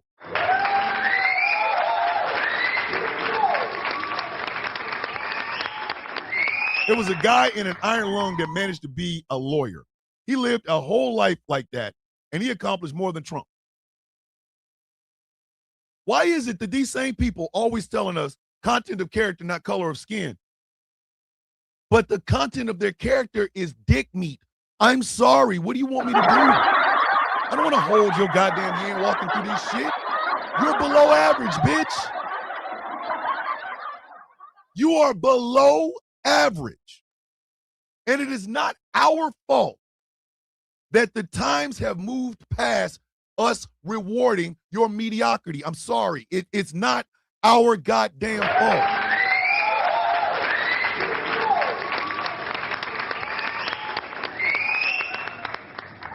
Yesterday, I made a video addressing a good friend. I consider him a friend. His name is Ken Cousins. If you guys follow him on TikTok, you know what I'm talking about. Ken Cousins asked about having Mr. whatever the hell his name is on his show. Now, Ken Cousins, yes. Now, I told Ken, because Ken's like, maybe we should, because now he is a critic of Donald Trump. But I had to remind Ken of what this man truly is. And this was what I said. Ken, you know I respect the shit out of you. I genuinely do. But in this case, not only am I going to have to completely and utterly disagree with you, I'm gonna have to stand up to you on this one. If you give that fucking idiot a platform, you might as well just co-sign. You might as well. You see, I don't give a fuck what his redemption arc is. I don't. I promise you I don't. I don't give two fucks about his redemption arc. And you want to know when I stopped giving a fuck about his goddamn redemption arc? Would you really like to know? Let me show you. For a lot of reasons. Because it's a point of privilege that I get to move through the world in a way that so many of my other colleagues and friends and family members of the community don't get the privilege to do. And I'm just a female, but just a woman, just a white woman. If I was a white man, I would be functioning from a point of even greater privilege. Now, Ken, again, I told you, I respect you. I respect the shit out of you. But this is one of those things that I cannot tell you what to do. I'm just one goddamn dude. That's all I am. I'm just some black guy on TikTok. Cool. But if you platformed that idiot because now he's critical of MAGA, I'm going to lose some respect for you. And I'm man enough to look you in the face and tell you to. No sneak diss and none of that. I'm looking you in the face and telling you I will lose some respect for you. I will. For two reasons. Number one, he feels bad only because the shit is affecting him. Not because he had a true change of heart. It's affecting him. And therefore, all of a sudden, he becomes critical of the Trump administration and MAGA, which he helped to fucking support. I'm telling you, the man voted for that motherfucker 3 times. But more than that, it is this. Why is it that when it comes to mediocre white men or mediocre white women or mediocre people leaving fucking MAGA, no matter what heinous bullshit they did before, in the midst of the cult, no matter what it is, antagonizing black folks, brown folks, native folks, Asian and Pacific Islander folks, Muslim folks, Jew folks, it doesn't matter what it is. No matter what their body count or whatever the fuck looks like when they're in the midst of it. All it takes is for them to be critical of Donald Trump for 15 minutes, and all of a sudden everybody want to open doors for him. Why is that? Especially when we live in a fucking time that from Kamala Harris to Jasmine Crockett, if you brown, you don't get them avenues. You got to prove yourself coming in the door every day, all day, twice on Sunday. Motherfuckers is out here. Well, you said You didn't say genocide. Okay, I did say genocide. But you didn't say it when I wanted you to say it. The fuck? It's fucked up how black and brown and women and trans and gay folks have got to literally be able to fly to get to some level of recognition that mediocre racist ass white men can get by walking from outside their house across the street. Now again, it's your show. I can't tell you what to do. I can't. I cannot tell you what to do. Nor can I tell anybody to watch or don't watch. Not my network, not my show. I've got 4 of them my damn self. But there's no fucking way in hell I would talk to that motherfucker without mentioning that shit. Hey, bro, remember this blackface shit? What part of MAGA was this? Because it's a point of. How deep off in MAGA were you when you did this dumb shit? This is the video. It's on the when screen you now. Actively took off your little funky ass MAGA hat, put on black crayon on your fucking face, grabbed Kamala Harris Tim Walz hat, and did this shit. What part of MAGA was that? And a half-ass, quarter-ass, bullshit-ass apology is not gonna be enough. Not for me. And no, a couple of strongly worded, no, fuck no, he needs to be grilled. But again, I'm not you. You can have on your show whoever you want. It's completely up to you. But there's no motherfucking way hell I talk to that motherfucker. At all. Not in any way that he would think is gonna be productive. Because I'm coming out the gate. I'm coming in 50-11 hot. Hey, first off, I saw that bullshit you did with the fucking blackface. Motherfucker, I'm only deeming this fucking conversation because I feel like cussing your motherfucking ass out. I'm standing 10 toes the fuck down on it. I'm not gonna sit there and now he feels bad. Now he feels bad. You know, when we did this and he said it in the video you used, Ken. And he did.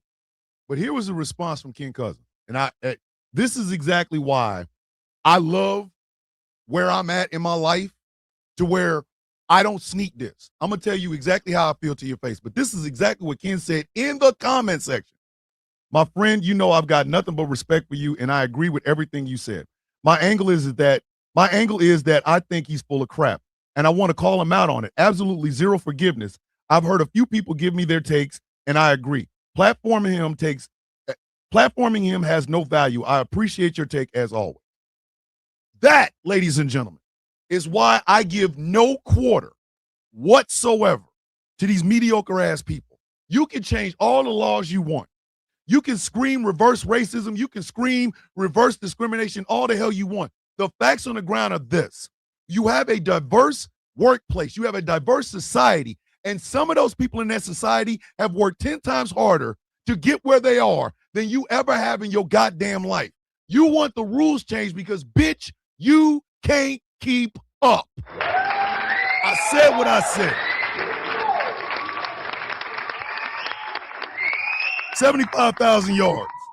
Repeat 4th down. Oh, the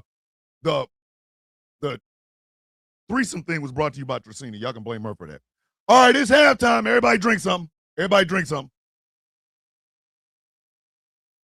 I want y'all to understand something. It's hot out there. It's hot. Listen, I opened this door to this shed and it's like I'm in the devil's mouth, bitch. It's hot.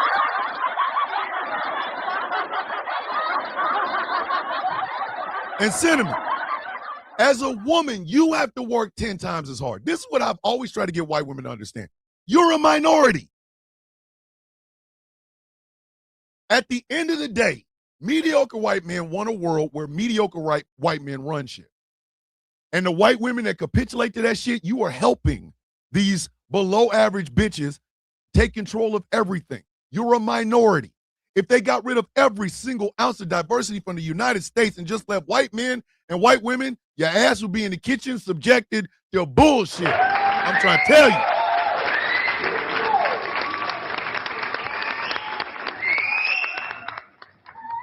I'm trying to tell you.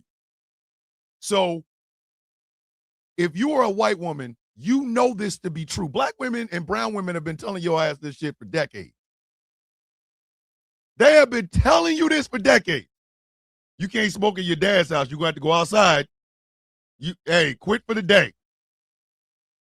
White women, you are a minority. And the day you realize that, the day you release the shackles of being a white woman and understand that you are a woman, and that means every struggle that you see every other woman on earth having, your ass is a part of, will be the day that we can finally overthrow this goddamn bullshit white supremacy and white patriarchy. I said what I said. Right now, the linchpin is white women.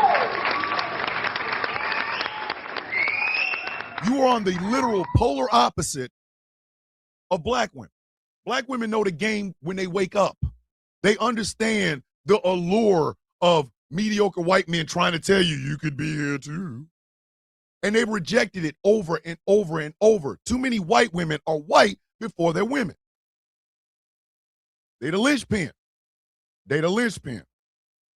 If you want change in the world, you got to stop being a white woman and be a woman. And understand your ass is a minority. All over the world, every pain that any woman is going through on the face of the earth is your pain. When you hear about a mother in Gaza having a child shot out of her arms with a bullet hole in the head, you should feel that. You should feel that. When you see women being raped and tortured and abused, you should feel that. Because you can be white all you want, but even the men in your groups, the men that you cultivate, the men you give birth to, they are taught that you are less. What is it? All those goddamn white Christian women at that damn convention. I would be perfectly okay giving up my voting rights because I believe my biblical man would vote for me. Bitch, you are literally giving away your power. For what? Proximity? When we say proximity to whiteness, who's the default? White men. Not your ass. White men. You are simply the womb that these men produce boys from. You are a baby factory with teeth, God damn it.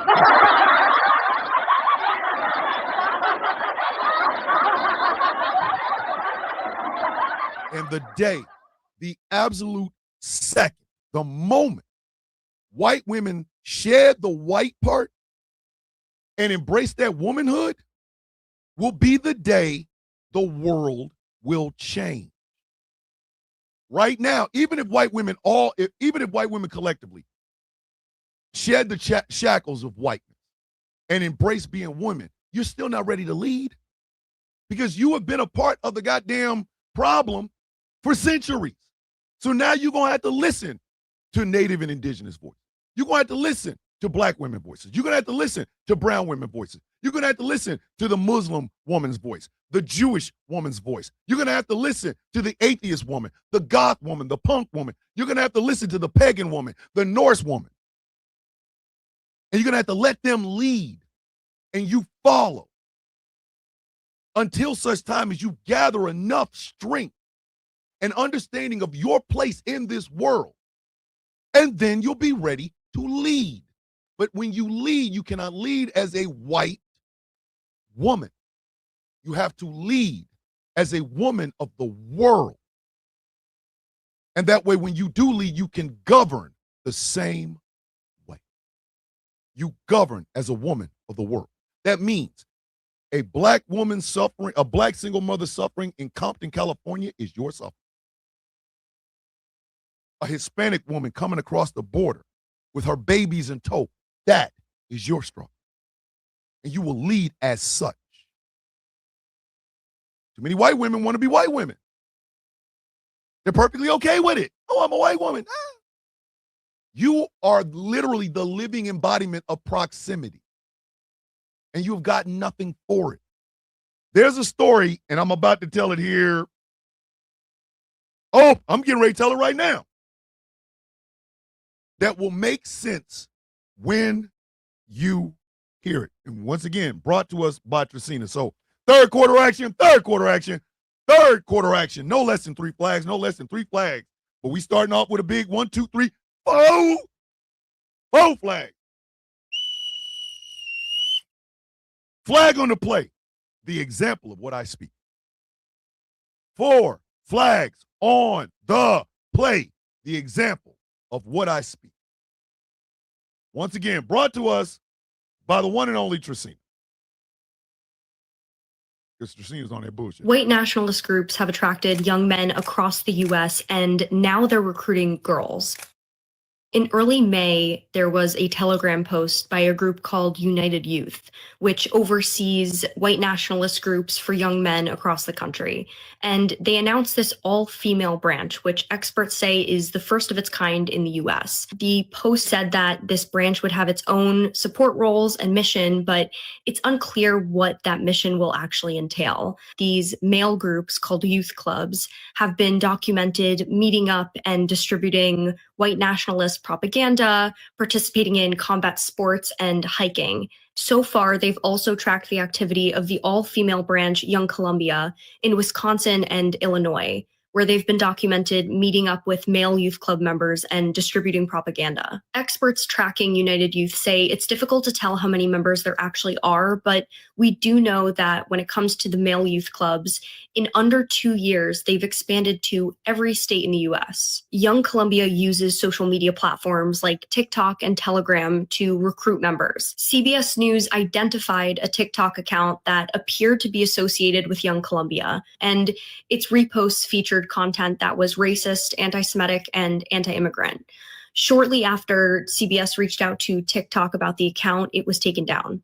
A TikTok spokesperson pointed us to its community guidelines, which says that the platform prohibits hate speech and the promotion of hateful ideology. Experts on extremism say that Gen Z's embrace of white nationalism is complicated, but one researcher we spoke with pointed to some young people's cynicism about the state of the country. CBS News reached out to United Youth and Young Columbia for comment, and United Youth initially responded when asked for an interview, but then they stopped responding and didn't provide a statement. White nationalist groups have... Ladies and gentlemen, it is long past time that the Department of Justice, the FBI, and the Department of Homeland Security root out, arrest, try, convict, and sentence all white supremacists in the United States.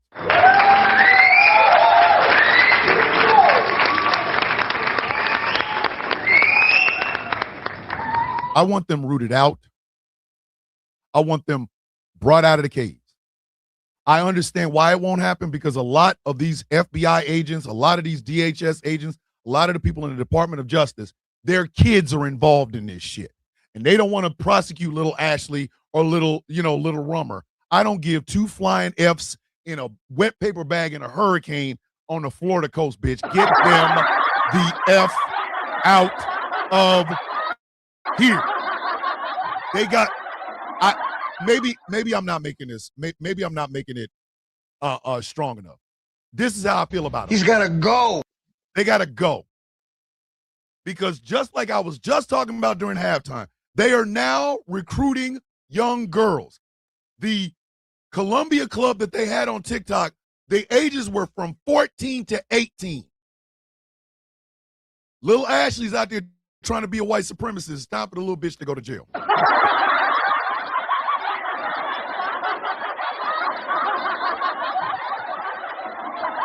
She going to jail. She going to jail. She going to jail. She going to jail. It's time for her to go to jail. It's time for her to go to jail. The greatest threat in the United States right now is white supremacy. In 2 years, United Youth have clubs in all 50 states. 2 years. 2. They are attracting white Gen Z. There is money behind that. There are leaderships that are older than these ages.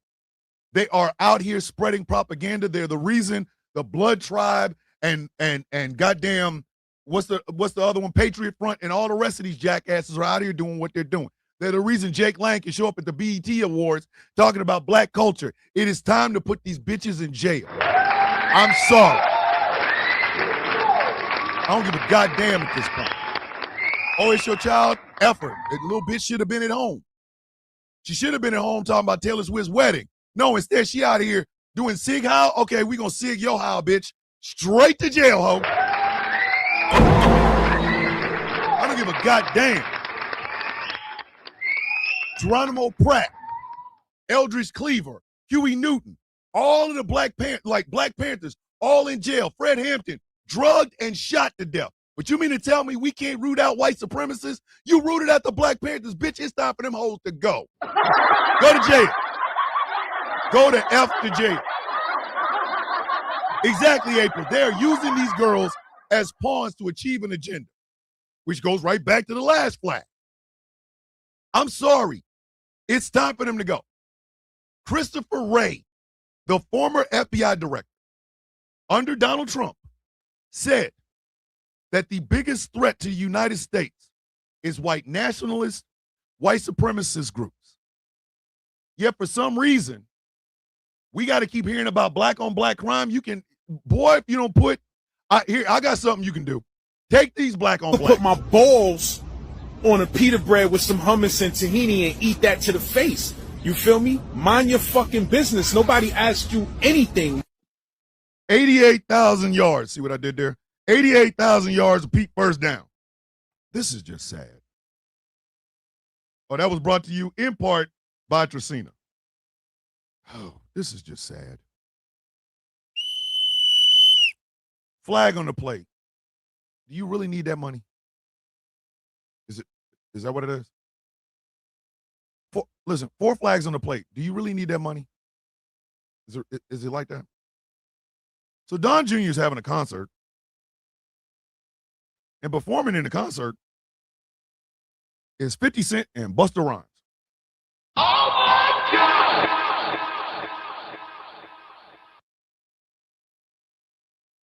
50 Cent I already knew about. Busta?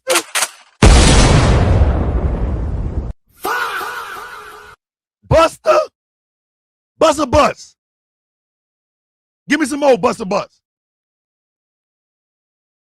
Hey, yo, what the fuck? What is this? Bus, what are you doing? Listen, I do not say this to be funny. Wakanda, that's the same thing I said. God, that Busta. I do not say this to be funny, nor do I say it to be whatever. But I need all of these goddamn brand new, you know what I mean? He's been MAGA since 2020.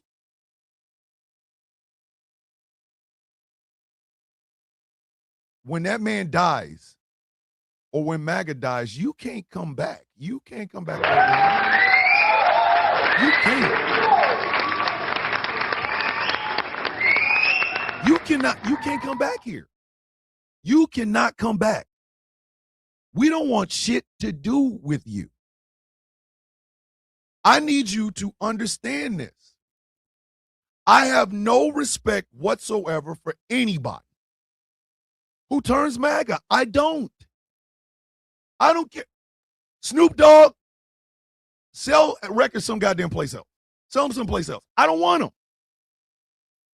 50 Cent, Busta Rhymes, Ja Rule, and Timberland will perform at Donald Trump Jr.'s members-only MAGA club on the eve of America's 250th anniversary. You're done. You're done in the streets. You're done.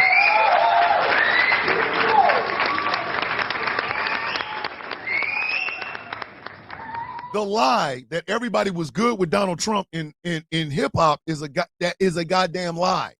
It is a lie. Tupac talked shit about Donald Trump. He didn't love him. He talked shit about him, about the fact that he's hoarding all this money and trying to keep it. And y'all are done. I'm gonna say this again. I have absolutely no respect for you if you even sniff the taint of MAGA. None. Because Timberland, Buster, 50 Cent, Ja Rule, Ice Cube, Snoop Dogg, Nicki Minaj, Waka Flocka, all the rest of you. Y'all are the reason Forgiato Blow can walk around here saying nigger and not getting his goddamn mouth rocked to sleep. You are.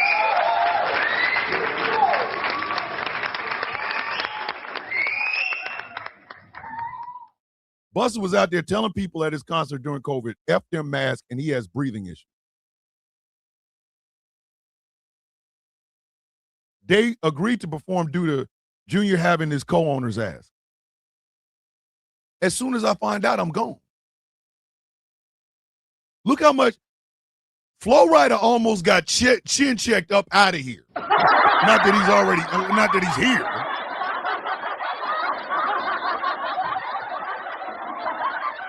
If you perform for this shit, you're done. I'm like Carlo Gambino when it came to drugs.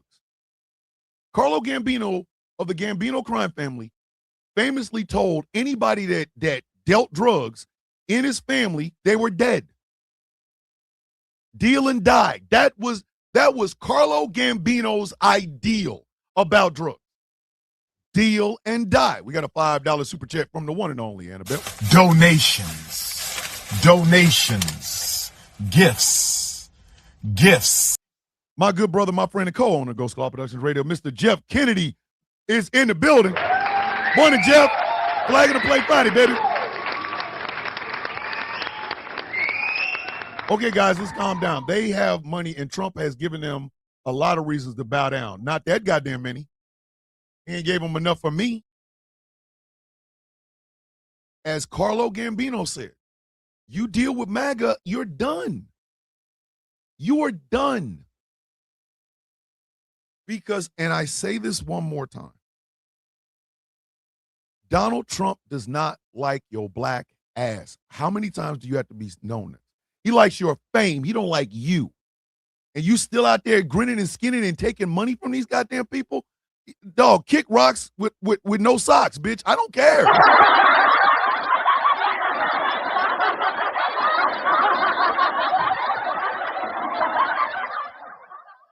Oh, Busta Rhymes wants to put out a new album. Didn't he perform for MAGA? Yep. You could put my balls on a pita bread with some hummus and tahini and eat that to the face.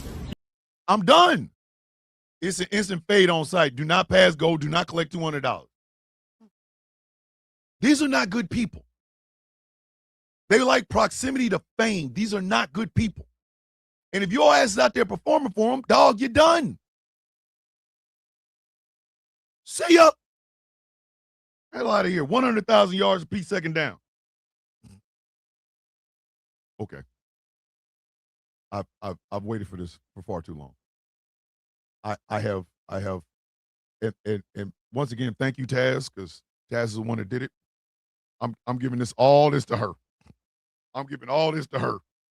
Taz, I think you know the button I want you to push here in just a second. Because if you don't, I'll do it. Don't even worry about it. Don't even worry about it, Taz. I got you. I got you. Do, do, do, do, do, do, do, do, do. I got you.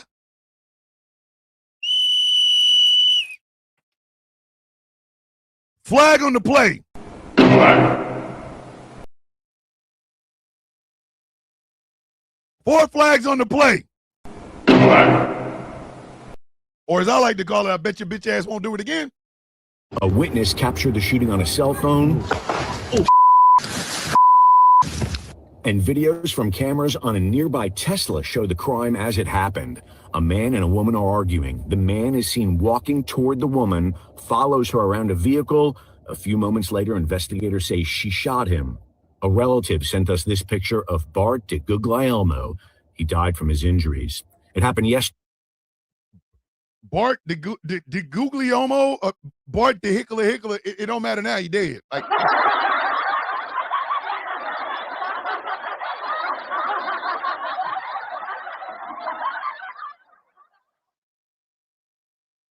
I said this in a video. I tried to make it jokes. God damn it, it's true. He FA'd and FO'd. He FA'd to the FO. Morning, Tiny. Listen, Bob, the Dickler, you're dead. I'm sorry. What do you want me to feel bad about? Tots and pears for the boy at Bird having to take that man to the network. Listen, your stupid ass is chasing a black woman around a car. All she's trying to do is leave. But them MAGA nuts done got big as shit. And guess what? I bet you them nuts don't feel that big now, do they? And I know a bunch of people can be like, oh my God, how dare you talk about the dead? Bart the Dickler was such a great guy. He was so great that he got popped. What do you want to do?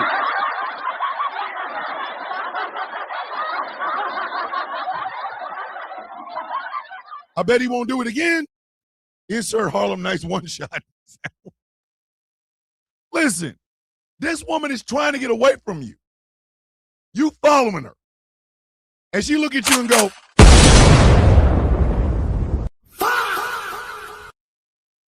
and then everybody else is screaming, fired! Shots fired! I bet your ass won't do it again. She came with the blicky and he bought the consequences. Listen, I don't feel bad for him.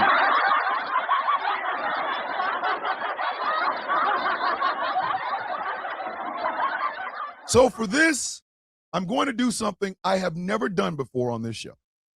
You are all about to witness an absolute first on a Flag on the Play Friday and a first on the Sound of Coffee. He gets yards. Oh, yes. -1 yard. Oh, my God! -1 yard. Because he should have backstepped. Instead, he went forward and Flag on the Play. Technically, didn't the universe give him -6 feet? They gave him -6 feet, but in this game, he got -1 yard. man,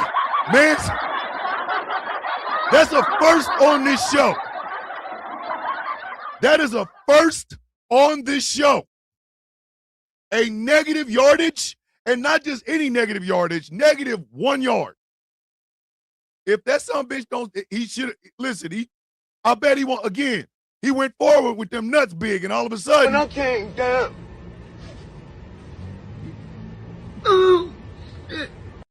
when I came down, that man is the living embodiment of this. When I came down.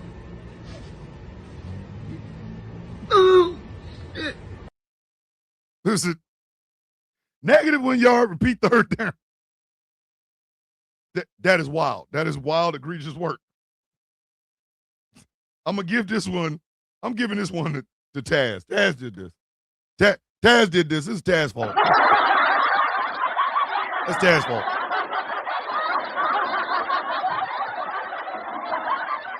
This is, instead of the bow up, I should have just did When this. I came down. I came down. I don't feel bad for him. I will do it again. I know you will. That's the nasty part. I understand. Listen, I understand my executive producer better than y'all do. I'm not wrong for Wakanda. No, I'm not. No, I'm not. I got balls, and then all of a sudden it was like, pack up. And it was like, came down.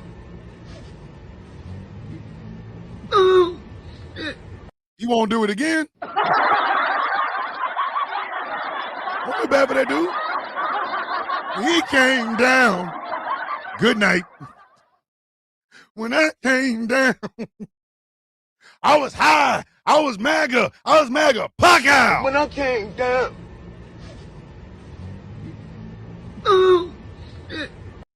Bet he won't do it again.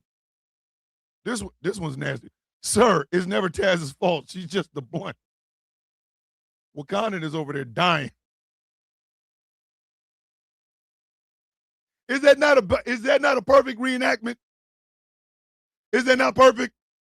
Sir, I'm trying to leave. I'm MAGA. You gonna get it. Sir, I'm trying to leave. I'm MAGA. You gonna get it. No, you gonna get it. Huck out. Did you shoot me? Yes, I did. When I came down. Listen, I bet he won't do it again. So I'm gonna tell you. -1 yard, repeat third down. Flag on the play. Somebody take that man AI.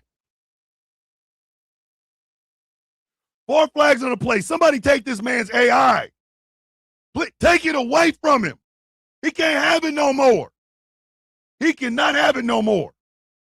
Like, dog, if you don't put that shit down before I smack the shit out of you, take it, just no. Just no, sir. No. No, sir. It is too fucking early for this shit. Have you or someone you know been diagnosed with TDS? The symptoms can be relentless. Fortunately, I'm Dr. Trump, and I have a treatment plan. Let's hear what some of my patients have to say. And that's where I'm going to stop the video, because what I'm not going to do is use AI video clips of real people with their real fucking likeness without their consent. Something that he does in this AI video, which is abhorrent and a complete fucking violation. It is just testimony after fake testimony after fake testimony of these actors saying that they, are so happy to be over their TDS, and they're all AI. It's not marked, which A, it should fucking be, and B, this is exactly why we need laws that allow for us to copyright our own likeness and give us any sort of fucking legal grounds when people do this shit. And I truly hope that these actors are able to take some sort of fucking legal action, because apparently our president has decided this kind of shit is A-okay. And if this doesn't worry you about this next election and every fucking election to come, that they are using AI in these absolutely ridiculous fucking ways, and we're already seeing it, some on the campaign trail with these weird fucking deep fakes and these absolutely AI fabricated or manufactured campaign videos, wake up. It is. Ladies and gentlemen, somebody go get that man. Somebody go get that goddamn man.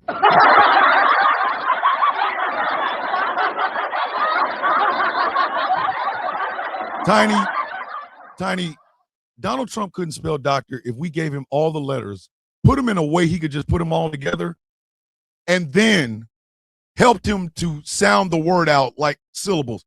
Doctor.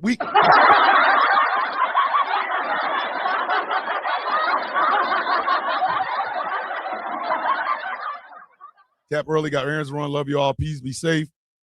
Seriously, stay safe out there. Stay cool. It's hotter than lava. Always remember, a little act of kindness does a world of good. Dragon, go get some rest, brother. Go run them errands and make sure you get some rest, please.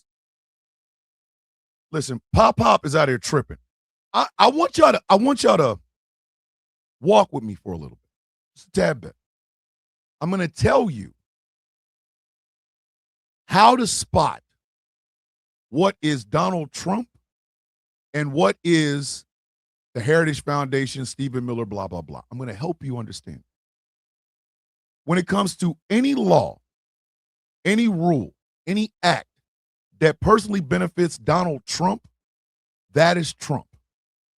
When it comes to shit like repealing the 17th Amendment or rolling back laws that have been put in place since 1979 to help to have a more diverse workplace, that is the Heritage Foundation, Stephen Miller, Steve Bannon, and the rest of them.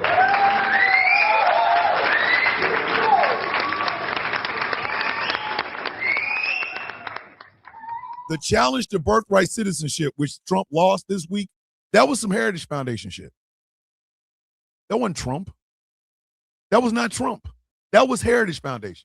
Trump was the face of it, absolutely, but that wasn't his rule. That wasn't his law. That wasn't his lawsuit. That was Stephen Miller and the Heritage Foundation. But shit like the Ark, Trump. The ballroom, Trump. The reflecting pool, Trump. The reflecting pool being cut up, apparently, Trump. You can tell. There are two groups of people running the goddamn executive branch right now. And the Supreme Court just gave the executive branch more power than even a king has. Because half of that shit is Trump beneficial and half of that shit is the agenda of the Heritage Foundation, Project 2025, Stephen Miller, Steve Bannon, white supremacists, and all the rest of them. That's how you know which ones are which.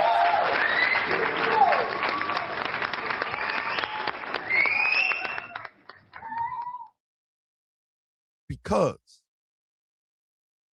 the Heritage Foundation is always one of them. Oh, and by the way, I meant to tell y'all this. The flag on the play this week is called 250th Out of Here. 250th out of here. So the first quarter was red ass. Second quarter was white and mediocre. The third quarter is cordon blue balls. There you go. Cordon blue balls. See? Red, white, blue. Get it? Ha ha ha ha.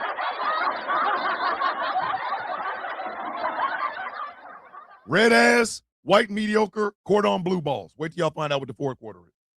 Dr. Trump, if you don't sit your stupid ass down, 111,000 yards, repeat fourth down. That was brought to you by Pamela. Cordon blue balls, Jay Thomas. Cordon blue ball.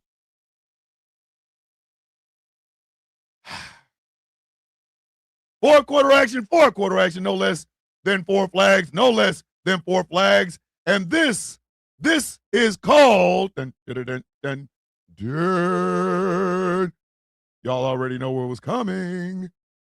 It is my absolute favorite sound on the show. Star Spangled. 3 letters. 1 word. Ooh. Ass. The fuck are you talking about? That shit stinks. Star Spangled Ass. Star Spangled Ass. Boy, this place is junk. Why are we still here, Mama? Why are we still here? Oh, boy. This is just nasty. Flag on the plate. Just kill him. At this point, just kill him. 4 flags on the plate. At this point, just kill him. Disgraced singer Gary Glitter charged with historic sex offenses, including alleged intercourse with a girl under 13. Oh my God! The ex-singer is currently serving jail time in his native UK relating to 1 count of attempted rape, 1 count of unlawful sexual intercourse with a girl under 13, and 4 counts of indecent assault. Britain's listen, Panda, Professor Moriarty, I'm sorry, but they keep writing this. This is not me saying it.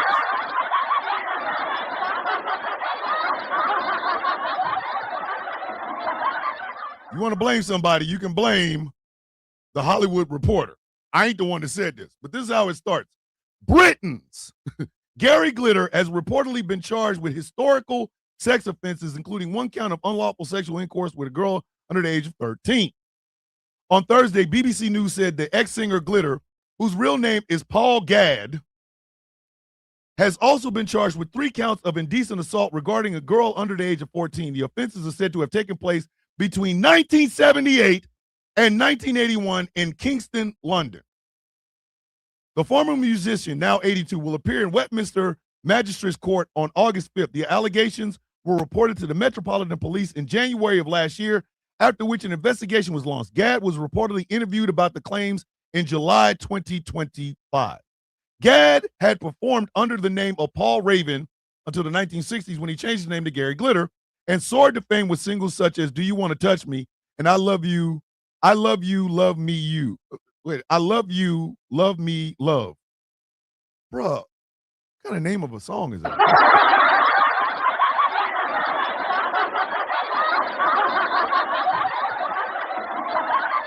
Again, all of y'all that make fun of my damn hicklers, this man named the song, I Love You, Love Me, Love. Excuse me? What you just say to me? Sir, you want to get hit in the mouth? What the fuck? In here, dog. And rock and roll. He sold over 20 million records and spent a total of 180 weeks in the UK singles chart, soon becoming a household name in Britain. His 1984 Christmas song, Another Rock and Roll Christmas, further catapulted Gadd to stardom. But a dramatic fall from grace came in 1997 when Gadd was convicted and jailed for downloading thousands of child pornography images and videos. This will be the start of decades of disrepute for the singer, and he later faced criminal charges as well as deportation from several countries over suspected child sexual abuse. He was deported from Cambodia on alleged child sexual abuse charges in 2002, settling settling in Vietnam. There, a court found him guilty of obscene acts with minors in 2006.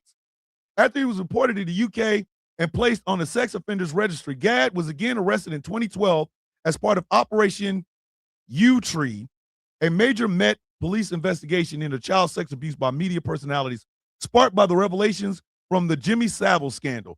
At this point, just kill him.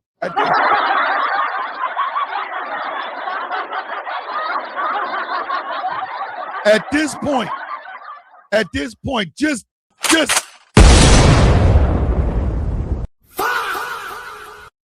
At this point, he's got to go.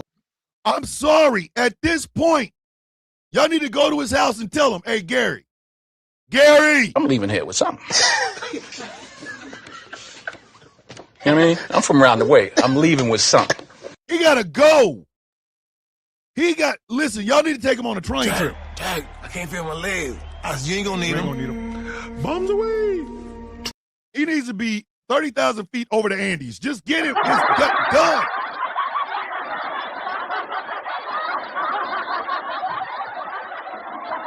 The NFL and the NBA stopped playing Glitter Song at their stadium. They did.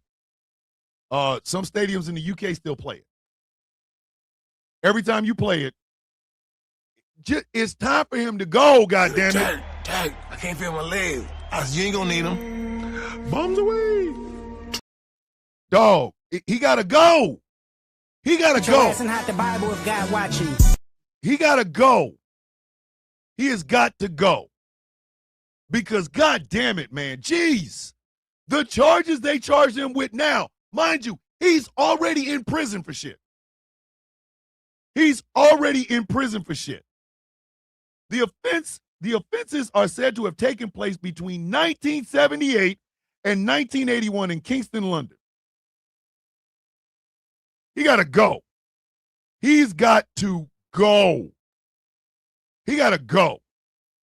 Like, listening to this shit, I feel like this. Burn this planet down before I spend another minute living among these animals. Listen, 30,000 feet, active volcano, I don't give a shit. Yes. Yes, Panda. Yes. By accident, I caught the shit, and I was like, yo. Because, you know, you go on YouTube and you end up on a YouTube journey if you let the shit play over and over and whatever. So I was looking at boxing or something. I forgot what it was. And I hear, I'm like, oh, no.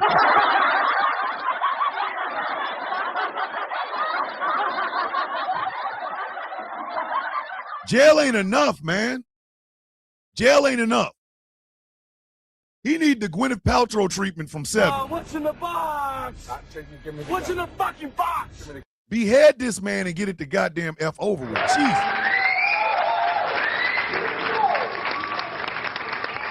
150,000 yards of peak first down. This is just silly.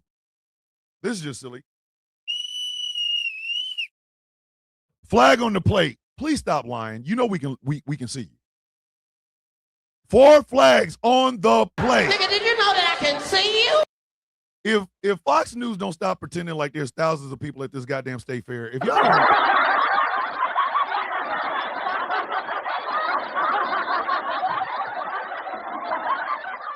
they're still out here pushing this lie. They're still out here pushing this goddamn lie. That there are thousands of people that are showing up for the Freedom 250 State Fair. No, they're not. They're not. You might get 5s of people, okay? You might get 2s of people, but you're not getting thousands.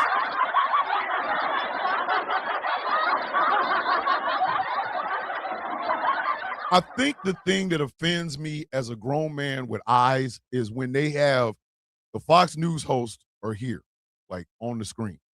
And in the background is the state fair. Okay. Dog, you can't lie with would you not want me to believe my eyes? Are you?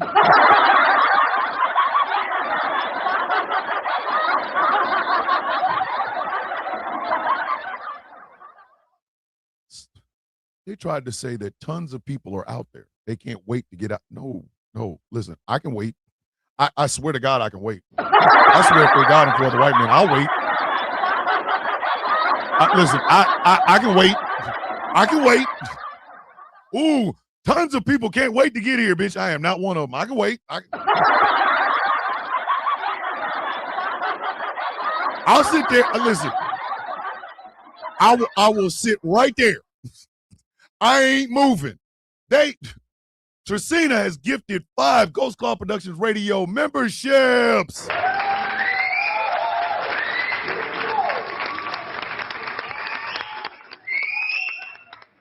The other day, again, by accident, watching video.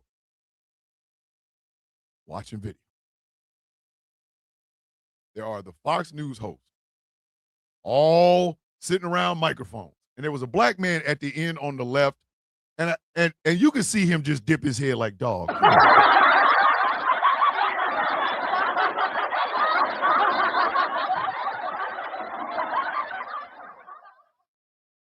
Poor black man sat there while they was talking about, look at all the great people that are showing up for Freedom 250 State Fair. He dipped his head like, Good night, y'all. bro, you can see behind him. Like, why are you lying to us? Why are you lying? Why are you lying to us?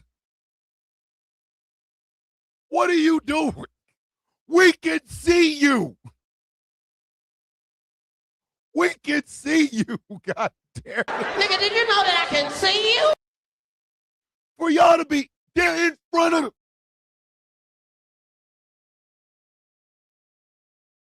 The following common cause. Food and drinks at the Great American State Fair on the National Mall are notably expensive, with typical concession items rating from $13 to $27. Prices vary slightly by vendor, but attendees report the following common cost. Turkey legs, $23. What? That turkey leg better make love to me.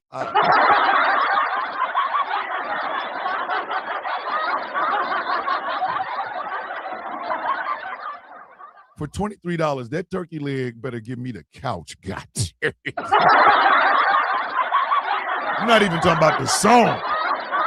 I'm talking about the original Give Me the Couch. Hold on. $23. Wait a minute. Smash burgers, $20. For a burger for $20? That shit better be made out of angel cow pussy. I'm sorry. Like,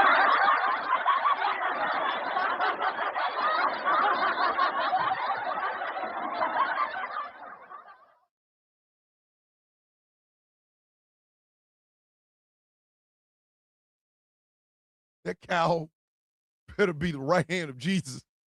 And it just gave up his coochie for you to ground up and put in that goddamn burger. $20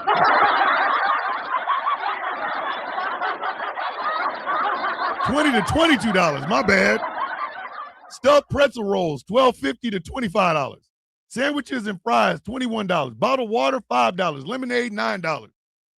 I'm not making this up. I'm not making this up. If I pay $23, if I pay $20 to $25 for a goddamn smash burger,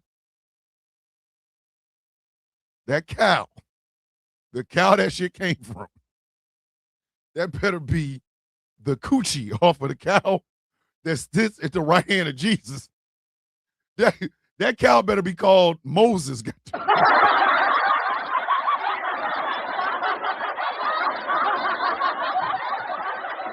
23 bones.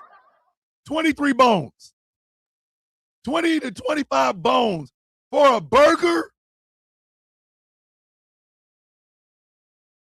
This burger is made from the cow that currently sits at the right hand of God. It was the first cow God ever made. It does not moo. It sings in harmonies of moo.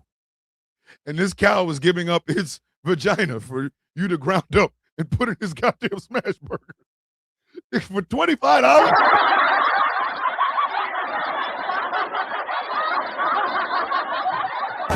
Pause! What is that?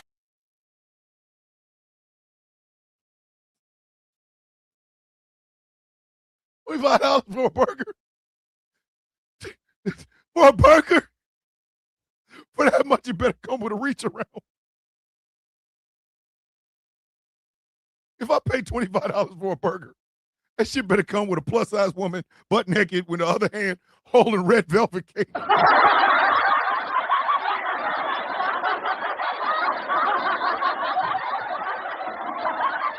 For $25, Wakandan Songbird would have to, she'd have to offer it to him.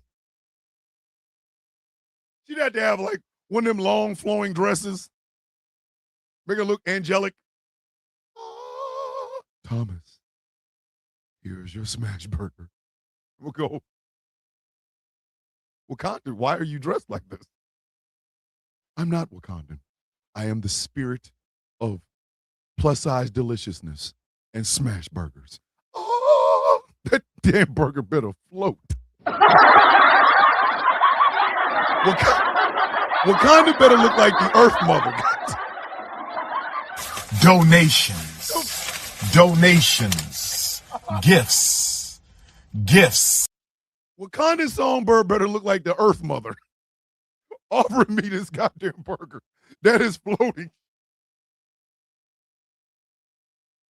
$25. That cow better be divine from the line of Beefus. I'll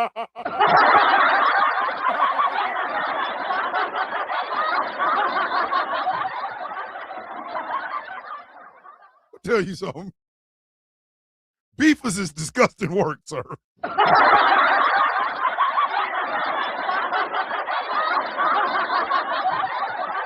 Watch one of y'all make a divine cow called Beefus as an AI generated shit. And watch y'all talk about the $25 Beefus smash burger. Brought to you by the spirit of the Earth Mother that looks exactly like Wakandan Songbird. Keep playing with me. Wakanda, you know I love the hell out of you. Woman, you know I love the absolute hell out of you. You know I love you. Come on now. Listen, Beefus Maximus is disgusting work.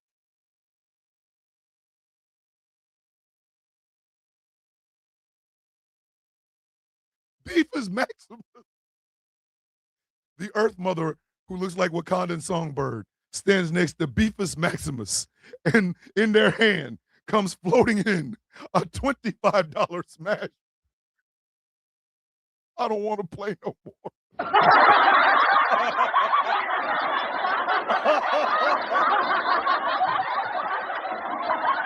a beautiful, thick, plus-size woman with like Wakandan Songbird spirit when I have like these long dreadlocks that like they go all the way down and then they turn into the roots of the great tree. You know what I mean? Like Wakandan Songbird is Earth Mother, and she stands next to Beefus Maximus. Who did it? Somebody did this. Changing my name to Earth Mother. You need to. Wakandan Earth Mother. I'm gonna just be standing, walking around, and all of a sudden the light is gonna pop up. Here comes Wakandan in one of them white flowy things, one of them white flowy dresses that go past her ankles with a cape. And her dreadlocks are gonna be so long that they turn into roots of the great tree. It's gonna be behind her and shit. Thomas, I am here to sate your food. Wakandan, I was just gonna go get some comic books. What are you talking about right now? How did you? First off, where's my truck? I was driving. Beefus Maximus is disgusting work. God damn it.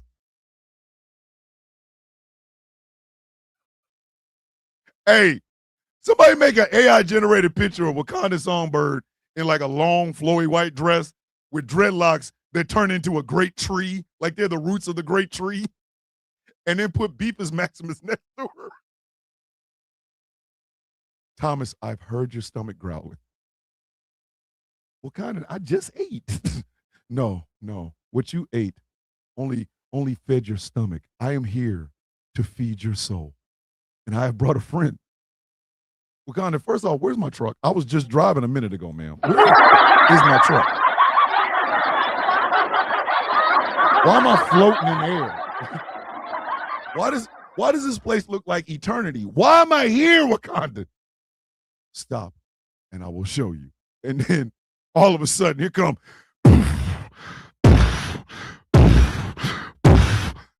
Thomas, I would like to introduce you to Beefus Maximus. And some bitch going, boo.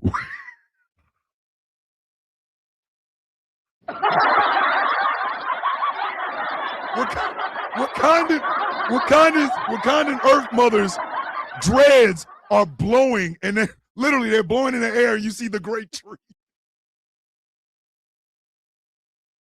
And then I'm not sidetracked, not saying. All of a sudden, Sheriff, be safe out there, brother. Happy 4th. Stay safe. We'll see you on Monday. She offered me a damn smash burger that's floating in the air. Wakanda Earth Mother is disgusting work out there. 185 yards a piece second down. Mike Johnson out here tripping. 4 flags on the play. You were what, sir? What the hell did you just say you were, sir?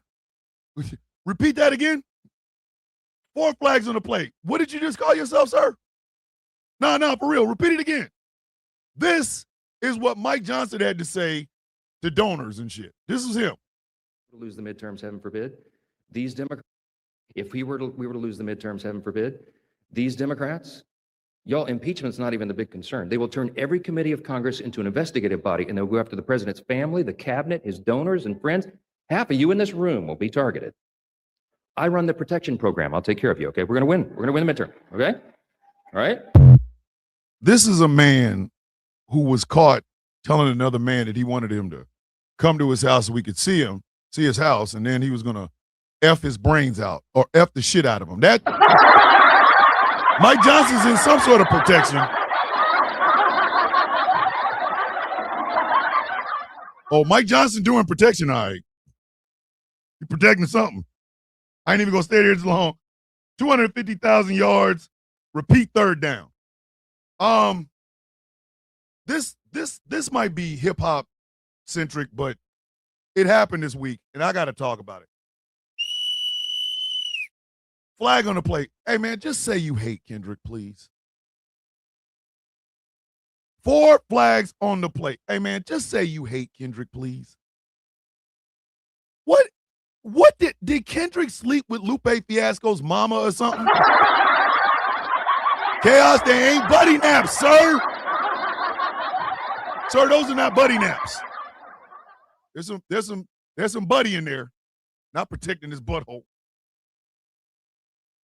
Listen, Lupe Fiasco has had an ongoing, just one-sided beef with Kendrick Lamar. And we're not talking about something that just started this year or during the diss battle between him and Drake. We're talking about this shit goes back at least 10 years. Okay, at least 10. For some ungodly reason, Lupe Fiasco does not give Kendrick Lamar the respect that he deserves. I don't know why. I have no earthly idea why he doesn't like it.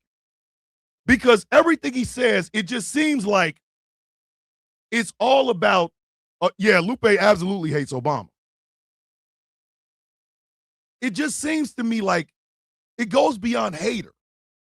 Lupe's like, Kendrick's not lyrical. Kendrick, I know 100 other rappers that are better than him. Dog, what you are mad at is Kendrick is doing you better than you.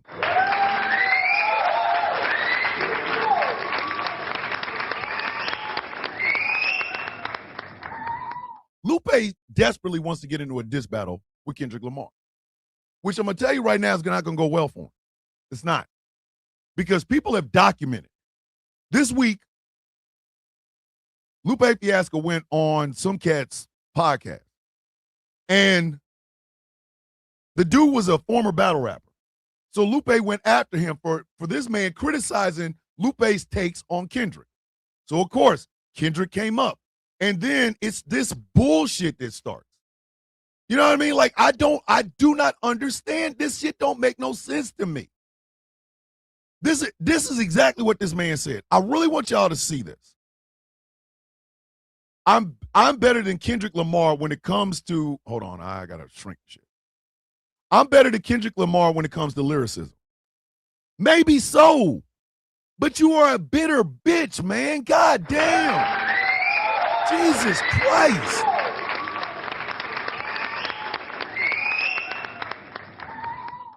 And again, I love some of Lupe's work. American Terrorist stays on rotation.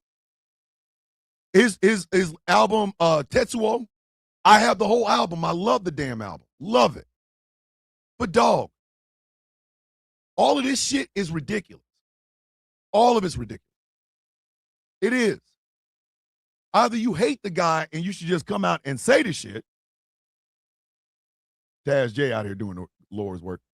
This is exactly what was said. I'll put it to you like this. K-Dot is not a top-tier lyricist to me and my standards when it comes to punchlines and bars. His overall lyrics are good. His stories are phenomenal. But his punchline entendre lyrically, I don't see it. What are you talking about? Like, what are you talking about? He went on this podcast. He said something so goddamn disrespectful. I really don't even want to repeat it, but I'm going to do it anyway. He talked about the song Sing About Me, I'm Dying of Thirst. Sing About Me, I'm Dying of Thirst. I'm going to be honest with you. I'm going to be brutally honest with you. I don't think Kendrick Lamar has ever made a more impactful song. I'm saying it outright. I am saying it right here.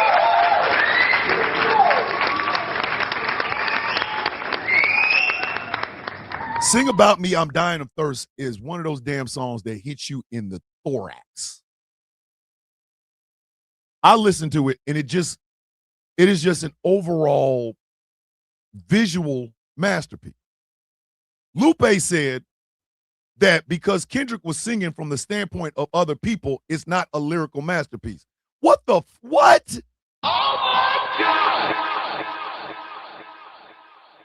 God! I got nothing. 300,000 yards, repeat fourth down. Lupe, get some goddamn help. The hell is wrong with you, sir? You are out of your goddamn mind. The cost of $1. Yes, the cost of $1. If you listen to the opening of Damn, here's the crazy part about Damn. If you play it backwards, it's a different album. That's why you got a Pulitzer for it. Listen to it forward, it's one way. Reverse all the songs and listen to them from the last one first to the first one last. You get a different album. I had to listen to it to really understand it.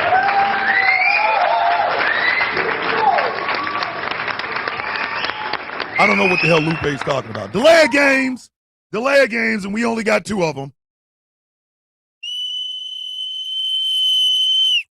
Flag on the play. Do your goddamn jobs.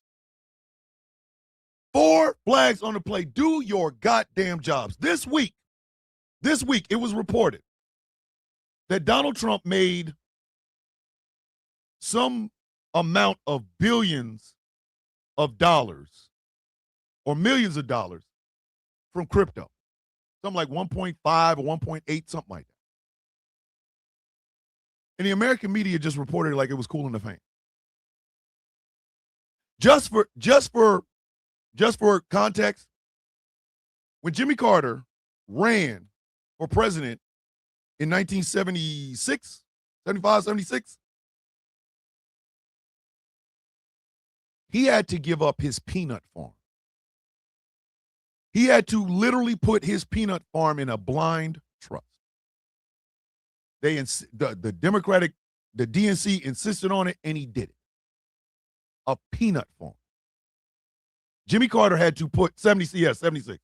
Jimmy Carter had to put his peanut farm in a blind trust, which he did because the integrity of the presidency mattered.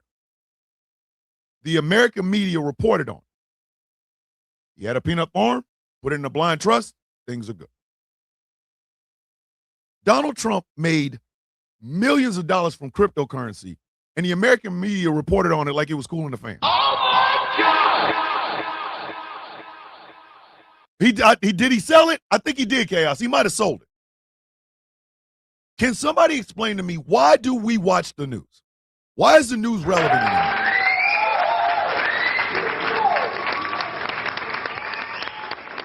Oh, that was from Tresina. I need y'all to lock in when I say that. Why do we need the American media anymore? Why? I've seen more coverage. I have seen more coverage of Taylor Swift and Travis Kelce's wedding than, oh, there she is. There she is, Wakanda Songbird. Look at her, the Earth Mother, with Beefus Maximus in the back. I'm using that artwork now. I'm downloading that shit tonight.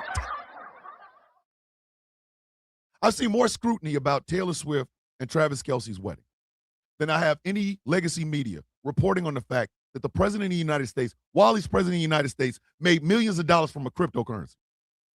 Hey, send that to Wakanda. Somebody in the Discord, send that to Wakanda. Wakanda, you can use that from now on. You are the Earth Mother. Your beautiful self. I've seen more coverage of this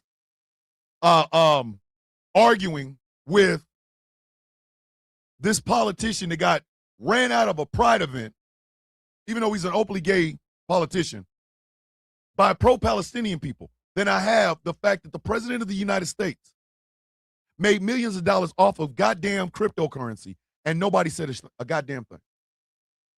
The man has doubled his wealth 4 times over just in this term. Listen, the GCPR News Division will handle it. Better download that app, iOS and Android, goddammit. So what is the media even relevant for anymore? What are they relevant for? What are they relevant for? Why do we need them? They are not the fourth estate anymore. They are not truth to power anymore. The days of Edward R. Murrow, Walter Cronkite, Dan Rather, David Brinkley, Peter Jennings, those days are over. Ted Koppel, they're over. Barbara Walters, they're over. They're done. They're finished. They're through. Kaput. Instead, we have AI slop from the president of the United States. We have coverage of a mediocre white woman and her 2-time or 3-time Super Bowl winning boyfriend becoming man and wife. And white supremacists are roaming the streets. ICE agents are shooting people, killing people, snatching people out of their cars, leaving their cars and their kids and shit like that. The legacy media don't want us to talk about it. But Barry Weiss made goddamn sure we had an interview with the widow of all gums, no teeth, Charlie one in the neck Kirk. We don't need these goddamn people anymore.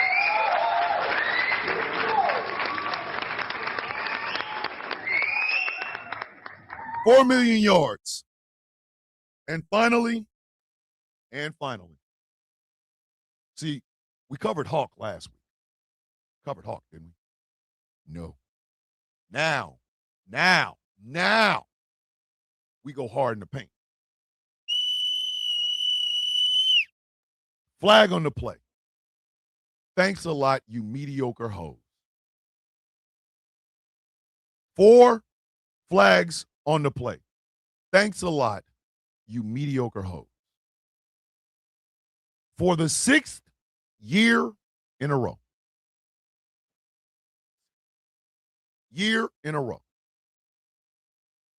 Another June started, another June ended, and I saw a lot of mediocre white men having all the conversations about trans and drags and sports and shit like that, and very, very, very few of them talking about men's mental health.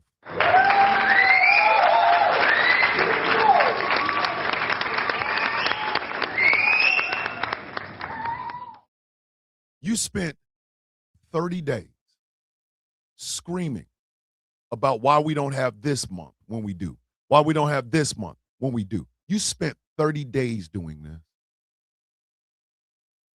30. Yesterday, I saw a video from a mother. Her son, who is a private first class in the United States Army, committed suicide. She showed the video when he came home. You could hear her wailing in the background. You could see the honor guard walking up to the plane, grabbing his casket and putting it in the hearse. While she wailed, you could hear her. My wife told me about a friend of my son-in-law's in the Army. Somebody my wife had worked with, things of that nature, who killed himself. I have struggled with mental health last month. I did. My brother struggles with mental health now. But instead, we heard 30 days of some of the most milquetoast, weak-ass, mediocre white men complaining about everything except what was actually going on with men and mental health. And I'd like to thank them. I'd like to thank them for being a goddamn example of exactly why I fight as hard as I effing do. I would like to thank you for once again proving my goddamn point. That when it comes to things that matter to men, men will never deal with them. Never. We are abusive. We are vain. We are prideful. We are violent.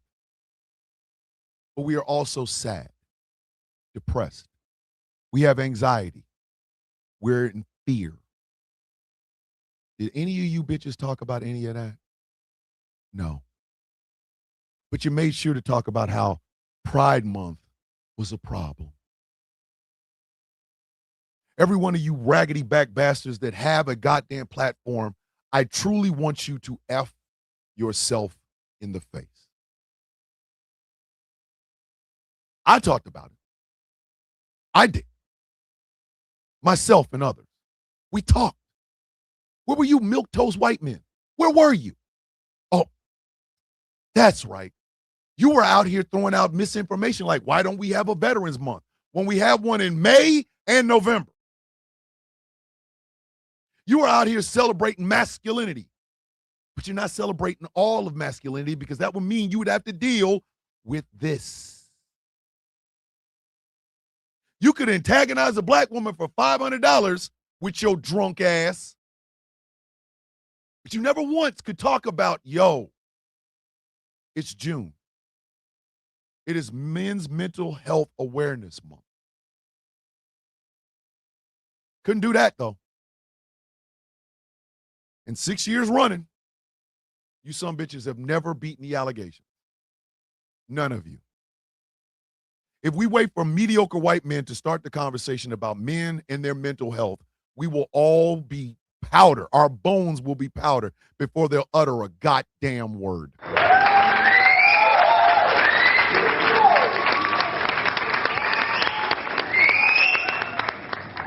I'm going to be real and then I'm going to end this show. There's a reason I loathe y'all. There's a reason I don't want any of you to ever I don't deem any of you even worthy to speak to me. And it's not about money or platforms or status or any of that other shit. You know what it's about? It is your fake ass nature. I hate you. I genuinely hate you. Because when you have the platform, you got the microphone in front of you. You got the microphone in front of you. You got the cameras set up and all that shit. And in the 1 month where your voice would matter for men who want to commit suicide, men who are afraid of the world, men who cry, men who hurt, the 1 month that you have to make a difference, And you trick ass bitches always go with the lowest common denominator. I absolutely cannot stand y'all. I make no secret of it. I will stand in your face and tell you how much better I am than you. And again, it ain't about money or platforms or my status or how big of this, that. No. It is simply for the fact that I can stand in front of a camera and a microphone where people can see and hear me, and I can say, I'm not okay. There are days I am barely hanging on. There are days that I end this show and I cry. There are days I end this show and I feel hopeless. And I can also get my ass up and go to therapy. I can get my ass up and go to the vet center for therapy. I can talk to my friends. I can talk to my brother. I can talk to my brothers. I can talk to my sisters. I can tell them the truth. And not an ounce of my masculinity is ever shed, just like these black fingernails don't make me less masculine. But once again, mediocre white men, you are never beating the allegation. You will now and forever always be the goddamn weakest link. And I wish you nothing but the worst. Because men will not get better as long as you bitches are in the goddamn conversation. 1 billion yards. Get them hoes up out of here. That's it, kids. That's the show. As always, you want to support, think about becoming a Patreon at patreon.com/Bishop. $3 a month. Help me keep all this running. This is a great show because of you. The Sound of Coffee Shop is open, it's running, and it's piping hot. I will be debuting, probably by the end of the day, the incredible Walk with Chaos Saint Swole Meat shirts.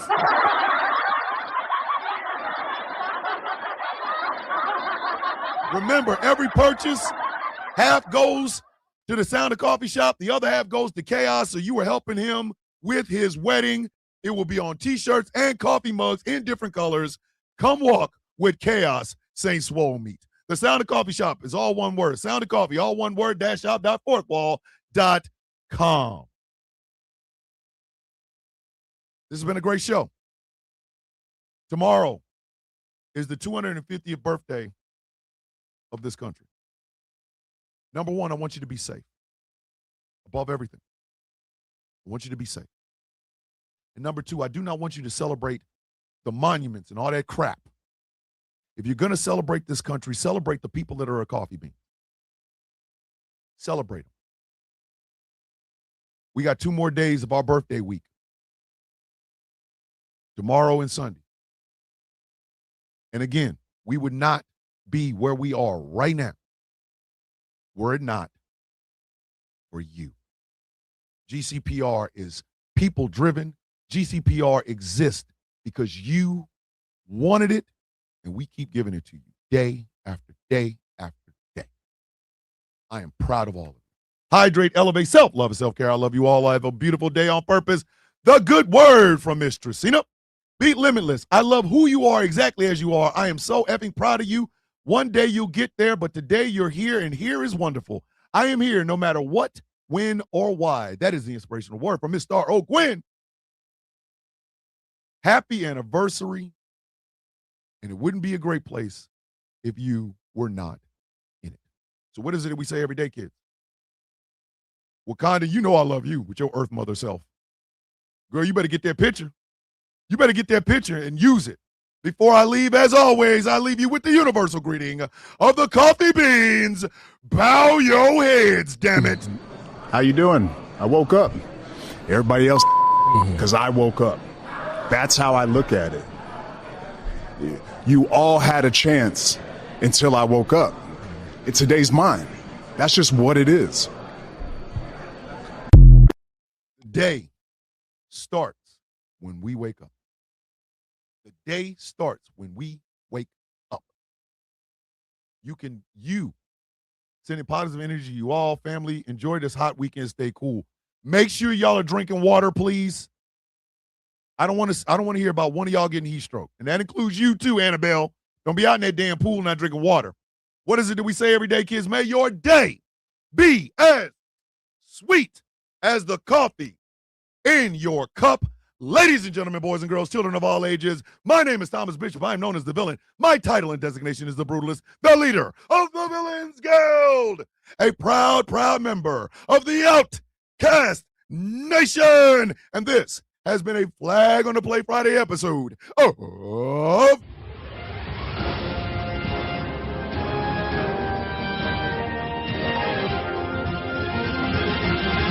The Sound of Coffee on Ghost Law Productions Radio, GCPR, where every voice matters. 3:30 p.m. Eastern Standard Time. It is the Taz Effect with the one and only Miss Record Seller herself, the beautiful Taz J. And stay tuned all weekend for all the great shows on GCPR. Portion No Judgment, Rules and Inquisition. Jeff Kennedy on at 6 p.m. You're forgetting the debut of The Commute. All music from 6 to 8 p.m. That is a radio exclusive. So either go to gcr.live or download the app for iOS and Android. Let me remind you, 6 to 8 p.m. Eastern Standard Time, The Commute. It is all music. That it is. All music. All music. 68. Tonight, it is The Commute. The debut of The Commute. Make sure you tune in. Make sure you have downloaded the app on iOS or Android, because The Commute will be a GCPR radio exclusive. We have found a way around YouTube, and it is that. As always and forever, with love in my heart, I say this. With peace on my mind, I give this. Okay, Wakandan, I need you and Annabelle to take like 5 steps back. Put your device where it is and take 5 steps back. Because you know what's about to happen, don't you? Ooh! God damn, that man finer than spider silk booty meat, baby. Whoa! And a tad bit of hair grease. I will see you all on Monday for Misunderstandings and Furniture Moving Mondays. I love you all. Be safe, be good, and if you can't be good, at least be good at it. I love you. Peace. Hey, I'm proud of you. Don't forget it. See you on Monday, kids.